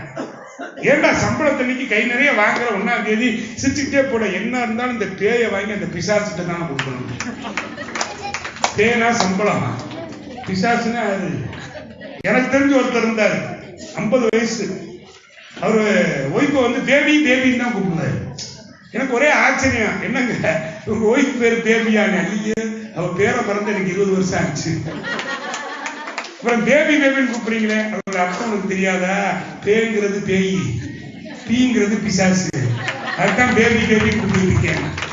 அப்படி இருக்கக்கூடாது. ஏன்னா அந்த அளவுக்கு படுத்துதாக அழகா சொன்னா, ஒரு குடும்பத்திலே பெண்ணின் கை ஓங்கி ஆண் தாழ்ந்திருந்தால் அந்த இடத்திலே குடும்பம் நடக்கவில்லை, ஒரு பிசாசு ஆட்சி நடத்துகிறது என்று அர்த்தம்னு சொன்னான். அதற்கு மாறாக ஆணின் கை ஓங்கி பெண் அடிமையாக இருந்தால் அந்த இல்லத்திலே ஒரு மிருகத்தின் ஆட்சி நடக்கிறதுன்னு சொன்னான். எந்த இல்லத்திலே கணவன் மனைவிக்காகவும் மனைவி கணவனுக்காகவும் விட்டு கொடுத்து வாழ்கிறார்களோ அங்கேதான் குடும்பம் என்கிற அமைப்பு வெற்றி பெறுகிறது. கல்யாணத்தன்னைக்கு எல்லாருக்குமே கல்யாண நினைவு இருக்கும். அந்த கல்யாணத்தன்னைக்கு பார்த்தீங்கன்னா நம்மளை வந்து அக்னியை வளர்த்தாங்க. ஒரு 7 ஸ்டெப்பு. இந்த 7 ஸ்டெப் நம்முடைய வேத கணக்கீடு முறையில ரொம்ப அழகா சொல்றேன். இந்த 7 அடி ஏன் எடுத்து வைக்கணும்? 7 அடி மீனாட்சியா இருந்தாலும் அதுதான், தாயாரா இருந்தாலும் அதுதான். அக்னியை வள வருவாங்க. மீனாட்சி கல்யாணம் பாக்குறமே அக்னி, அந்த 2 பேரும் வள வருவாங்க. 7 ஸ்டெப் எடுத்து வச்சாச்சுன்னா அவங்கதான் கடை. ஏன் 7 ஸ்டெப் வச்சோம்? யோசிச்சு பாருங்க. உலகம் ஒரு சுற்று, வாழ்க்கை ஒரு சுற்று. ஒரு சுற்றுக்கு 360 டிகிரிங்கிறான். இந்த 360 டிகிரியை வேற எந்த எண் கொண்டு வகுத்தாலும் வகுக்கலாம். 7 என்கிற எண்ணை கொண்டு வகுக்கவே முடியாது. குடும்ப கட்டமைப்பு அந்த 7 அடியில இருக்கிற போது அந்த குடும்பத்தை யாராலும் பிரிக்க முடியாது. உயர்ந்த வேதாந்தத்தை கொண்டு வச்சிருக்கிறான். அப்ப அந்த அக்னி வளம் வருகிற பொழுது அம்பி மிதித்து அருந்ததி பார்த்துங்க. அம்பி மிதிச்சுட்டு நட்சத்திரத்தை பார்க்க சொல்லுவார். நம்ம ஒண்ணு வேடிக்கை இன்னைக்கு இருக்கிறவன் கேட்கறாங்கன்னு நட்சத்திரமா தெரியுது, ஒண்ணுமே தெரியல. அப்படி அல்ல. என்னுடைய கணவன் என்ன அம்மி மிதிச்சாச்சா? மிதிச்சாச்சு. ஏன் அம்மி மிதிக்கிறோம்? அம்மி வந்து கீழே போட்டா உடையும், நெகிழாது. அதுபோல பெண் என்பவள் தனக்கு சோதனை வருகிற பொழுது உடைந்து போக வேண்டுமே தவிர நெளிந்து கொடுத்து போகக்கூடாது என்கிற தத்துவத்தை தான் அம்மி மிதிக்கிறதுல வச்சாங்க. அன்னைக்கு கால் பிடிச்சு கணவன் வந்து மிஞ்சி போடுறாருன்னா என்ன அர்த்தம்? ஊர் அறிய உலகறிய உன் காலை இன்றைக்கு நான் பிடித்திருக்கிறேன், என்னை கைவிடாமல் பாதுகாத்துக் கொண்டு கன்ஃபெஷன் கொடுக்குறாங்க. அன்னைக்கே ஊருக்கு முன்னாலே உங்க காலை தொட்டாச்சு. அப்புறம் தாரம் தாரம் தாரம்னு எங்களுக்கு தருது. வாங்குவாங்கன்னு வாங்குறது 50 பவுன் கொடுக்குறாங்களா? 1 பவுன் தர மாட்டாங்க நமக்கு. இவங்க போட்டுக்கிட்டு அழகு பார்த்துட்டு திருவிழா தேர் மாதிரி நடந்து போறதுக்கு என்னைக்காவது வீட்டுக்காரு கஷ்டப்படுறாருந்தாங்க அத்தான் இந்த நகையை கொண்டு போய் கடையில வச்சு நம்ம குடும்பத்தை பெருக்குவோம். ஆனா சொல்லுவாங்க, என் புருஷன் என் நகையை அத்தான், காதுல இருக்க கம்மலா அத்தான் அப்படின்னு சொல்லுவாங்க. வாங்கிட முடியுமா? உங்க அப்பா போட்டதுன்னு. இவங்க பிள்ளைய நடந்து போகக்கூடாதுங்கிறதுக்காக அப்பங்காரன் பைக் வாங்கி கொடுக்குறேன், காசு திம்பரை காமிக்கிறேன். பல கல்யாண வீட்டுல நான் இன்னைக்கு ரொம்ப நாளா எனக்கு தெரியாது, எல்லா கல்யாண வீட்லயும் கார் நின்றுச்சு. பரவாயில்ல, இப்ப பூரா பொண்ணை பத்தி கார் கொடுக்குறாங்கன்னு பார்த்தா இப்ப அதுக்குன்னே ஒரு விஷயம் இருக்குதான். அதாவது சும்மா கார் அப்படி ஷோ காமிக்கிறாங்களா, அதுக்கு ஒரு நாள் வாடகை கொடுத்தா போதும், நிப்பாட்டி வாங்கிக்கலாம் எப்படிலாம் நம்ம ஏமாத்துறாங்க பாருங்க. இதை பார்த்து நம்மால் பெருமைக்கு பீர் குடிச்ச மாதிரி, பெருமைக்கு எருமையை மேய்ச்ச மாதிரி நீங்க காரம் வாங்கி கொடுத்துட்டு போயிடறாங்க. அதெல்லாம் நம்பிடாதீங்க. பூரா டுபாக்கூர், எல்லாம் பொய். அப்ப யோசித்து பாருங்கண்ணே, நாங்க அதை பண்றோம், இதை பண்றோம், நாங்க நகையை போடுறோம், நட்ட போறோம், எல்லாம் எதுக்குன்னா குடும்பத்தினுடைய மேன்மைக்காக. அப்ப இதைத்தான் நம்ம சொல்ல வரோம். குடும்ப அமைப்பு அப்படிங்கிற பொழுது ஆணுக்கும் பங்கு இருக்கிறது, பெண்ணுக்கும் பங்கு இருக்கிறது. அதான் நம்ம யோசிக்கணும். ஆணும் பெண்ணும் சரிநிகர் என கொள்வதால் அறிவிலோக்கி இந்த வையம் தலைக்குமான்னு சொன்னாங்க. ஆணும் பெண்ணும் சமம், யாருக்கும் பேதமெல்லாம் கிடையாது. அதனாலதான் ஒவ்வொருவன் வாழ்க்கை சரியாக நடத்துவதற்கு பெரும்பாலும் அவருடைய மனைவியே காரணமாக்குறாங்க. நீங்க இல்லைன்னா நாங்க இல்லம்மா, ஒத்துக்கிறோம் தானே சொல்றோம். நாங்க மாத்திரம் சுயமா நிக்க முடியாது. சிவம் என்பது ஸ்டாட்டிக் எனர்ஜி, நிலையாற்றல். சிவத்தை சுத்த வைக்கிறது யாருன்னா சக்தி தான். இல்லைன்னு சொல்லல, சக்தி இல்லையே சிவம் இல்லை, சமம் அவன். இது நாங்க ஒத்துக்கிட்டோம். அப்ப குடும்பம் என்கிற ஒரு அமைப்பு இருக்கிற பொழுது ஒரு குடும்பத்துல விடக்கூடாது. கணவன் தவறு செய்கிறானா கூப்பிட்டு பேசணும். என்ன பேசணும்? நான் பார்த்துருக்கிறேன், வாசல்ல ஒரு நாய் கட்டி போட்டிருப்பான், வீட்டுக்குள்ள மனைவி இருப்பா, இந்த ஆம்பளை இருக்கா பாருங்க, பெரிய தப்பு பண்றான். வெளியில வரலாம், வந்தோடனே இந்த வளர்ப்பு நாயை பார்க்கலாம், ஜிம்மிய. அதை பார்த்து ஜிம்மி சாப்பிட்டியாடா, ஜிம்மி இதை செஞ்சியா, அதை செஞ்சியான்னு கொஞ்சம் உள்ள மனைவி நினைப்பாடா, நாய்க்கு பிறந்த வேலை. இந்த நாயை போய் இப்படி கொஞ்சிக்கிட்டு இருக்கேடா, நான் ஒரு வார்த்தை சாப்பிட்டியான்னு என்ன கேட்கறியான்னு அவன் நினைக்கிறான். உள்ள அது கேட்கணும் இல்லையா, போய் அம்மா சாப்பிட்டியாமா கேட்கறது. சரி, அந்த அம்மாவாது எங்க களைச்சு போய் வந்திருக்கிறீங்க, வாங்க உட்காருங்க, இப்ப என்ன யாருக்கு சம்பாதிக்கிறீங்க, உட்காருங்க அப்படின்னு சொல்லி ஆசுவாசப்படுத்தி அவருக்கு ஒரு காப்பியை போட்டு கொடுத்து அப்படி பாக்குறாங்களான்னு அவங்க அதுக்கு மேல இருக்காங்க. பல குடும்பங்கள்ல ஏன் பிரச்சனை வருது? நம்ம வாசல்ல உட்காந்து பக்கத்து வீட்டாக்காட்ட பேசிக்கிட்டு இருக்கோம். அந்த நேரம் வீட்டுக்காரர் வருவாரு, வந்தவனும் இப்படி ஒதுக்கி வழி விடுவாங்க. ஏதோ இருந்தாலும் வரக்கூடாதாலும் வந்துட்ட மாதிரி. ஒரு உள்ள போவாரு, செம்பு வச்சிருக்கோம். அந்த அம்மா செம்பு ஒரு எத்துவாரு. அவர் தெரியாம தான் எத்துவாரு. ஒண்ணு இங்க இருந்து அம்மா திரும்பி, கண் என்ன புடனிலையா வச்சிருக்கீங்க, என்ன செய்ய முடியும்? யோசித்து பாருங்க. இந்த வார்த்தை கேட்காம பார்த்து எடுத்து வச்சிருக்கலாம், ஏதோ ஒண்ணு நடந்திருக்கலாம்.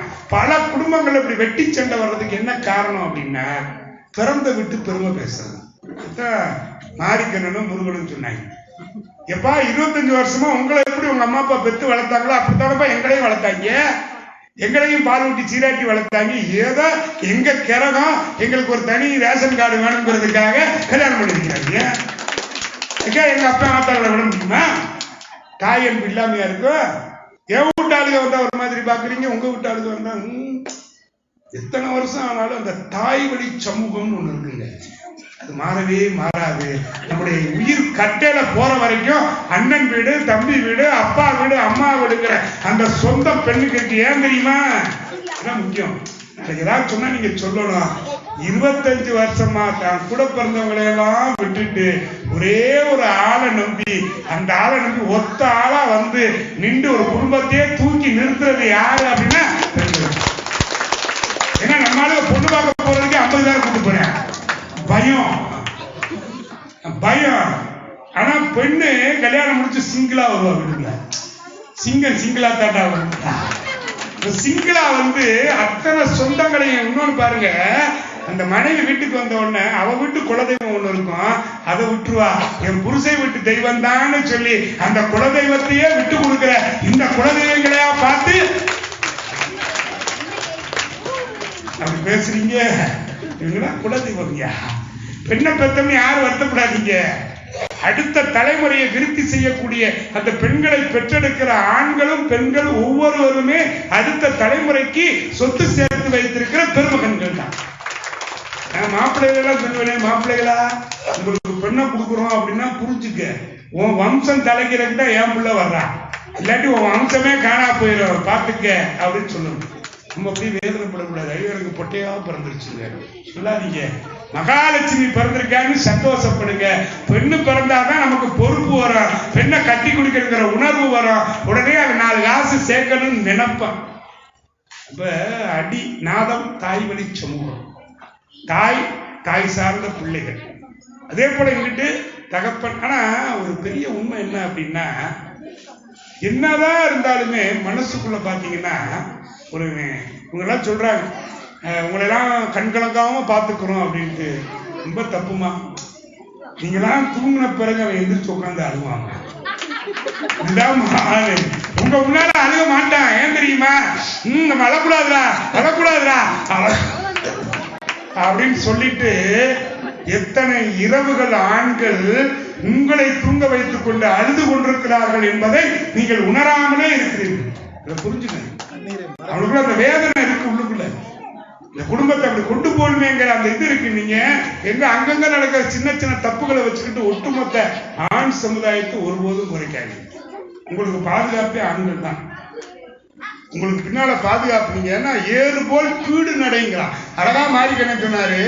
அது வீட்டுல ஒரு பெண் இருக்கிறா அப்படின்னா அந்த பெண்ணு வீட்டுல சந்தோஷமா இருக்கிறா மகிழ்ச்சியா இருக்கிறான்னா ஆம்பளை தோல்ல துண்டை போட்டு நடந்தா ரோட்ல. எங்க வீடு சரியா இருக்குடா. யோசித்து பாருங்க. வீட்டை சரியாவ பாக்குறாடா. அப்ப ஒரு அருமையான ஒரு தலைப்பு. குடும்ப மகிழ்ச்சி என்பது குழந்தைகள் வளர்ச்சியில் இருக்கிறது. குழந்தைகள் வளர்ச்சியானாலும் அடுத்து பாத்தீங்கன்னா பேரன் பேத்தின்னு வீட்டுக்குள்ள வருகிற பொழுது அந்த தாய்க்கு மகிழ்ச்சி. என் மக குழந்தை பெற்று வர்றா அப்படின்னா எனக்கு பாத்தீங்கன்னா எனக்கு குழந்தை பிறந்தப்ப கூட நான் அவ்வளவு கலங்க மாட்டேன். ஆனா என் மகளுக்கு ஒரு குழந்தை பிறக்கிற அன்னைக்கு பாத்தீங்கன்னா அன்னைக்கு நான் படாத பாடுபட்டேன். என் மக ஆஸ்பத்திரியில உள்ள இருக்கிறா. உள்ள பிரசவத்துக்கு போயிருக்கிறா. என் கண்ணுல இருந்து கண்ணீர் வருது. ஏன்னா என் மனைவிக்கு நான் அப்படி நினைக்கல. ஆனா என் மக வரும்போது அப்படி பாக்குறேன். என் மகளுக்கு நான் அந்த ட்ரெஸ் கொடுக்கல. இப்படி ட்ரெஸ் அப்படி போடுறது அப்படிலாம் போடல. ஏன்னா என் மகளை நான் அப்படி வளர்க்கிறேன். ஆனா என் பேத்தி வருகிற பொழுது அவ கேட்கறதெல்லாம் வாங்கி கொடுக்குறேன். என் பேரை வரும்போது அவ கேட்கறதெல்லாம் வாங்கி கொடுக்குறேன். என் பிள்ளைக்கு அதை நான் வாங்கி கொடுக்கல. இதுதான் நம்முடைய சமுதாய அமைப்பு. தனக்கு கிடைக்காததை தன் பிள்ளைகளுக்கு கிடைக்காததை எதிர்கால பேரனுக்கும் பேத்திக்கும் கொடுக்கிற தாத்தாமார்கள் இந்த உலகத்திலே வாழ்ந்து. பொங்கல் நாள் தீபாவளி நாள் தாத்தா நினைச்சுட்டே உட்கார்ந்து இருப்பாரு. இந்த பேர பிள்ளைங்க வராதா, இந்த பேரன் பேத்திய வரக்கூடாதா, பார்க்க கூடாதான்னு ஏங்குறான். பாத்தீங்களா? இந்த ஏக்கம் தான் ஒரு மனுஷன். அதான் வருஷம் 16 படத்துல எடுத்திருப்பாங்க. ரொம்ப அழகா ஏக்கம். இது ஒரு அருமையான கட்டமைப்புங்க.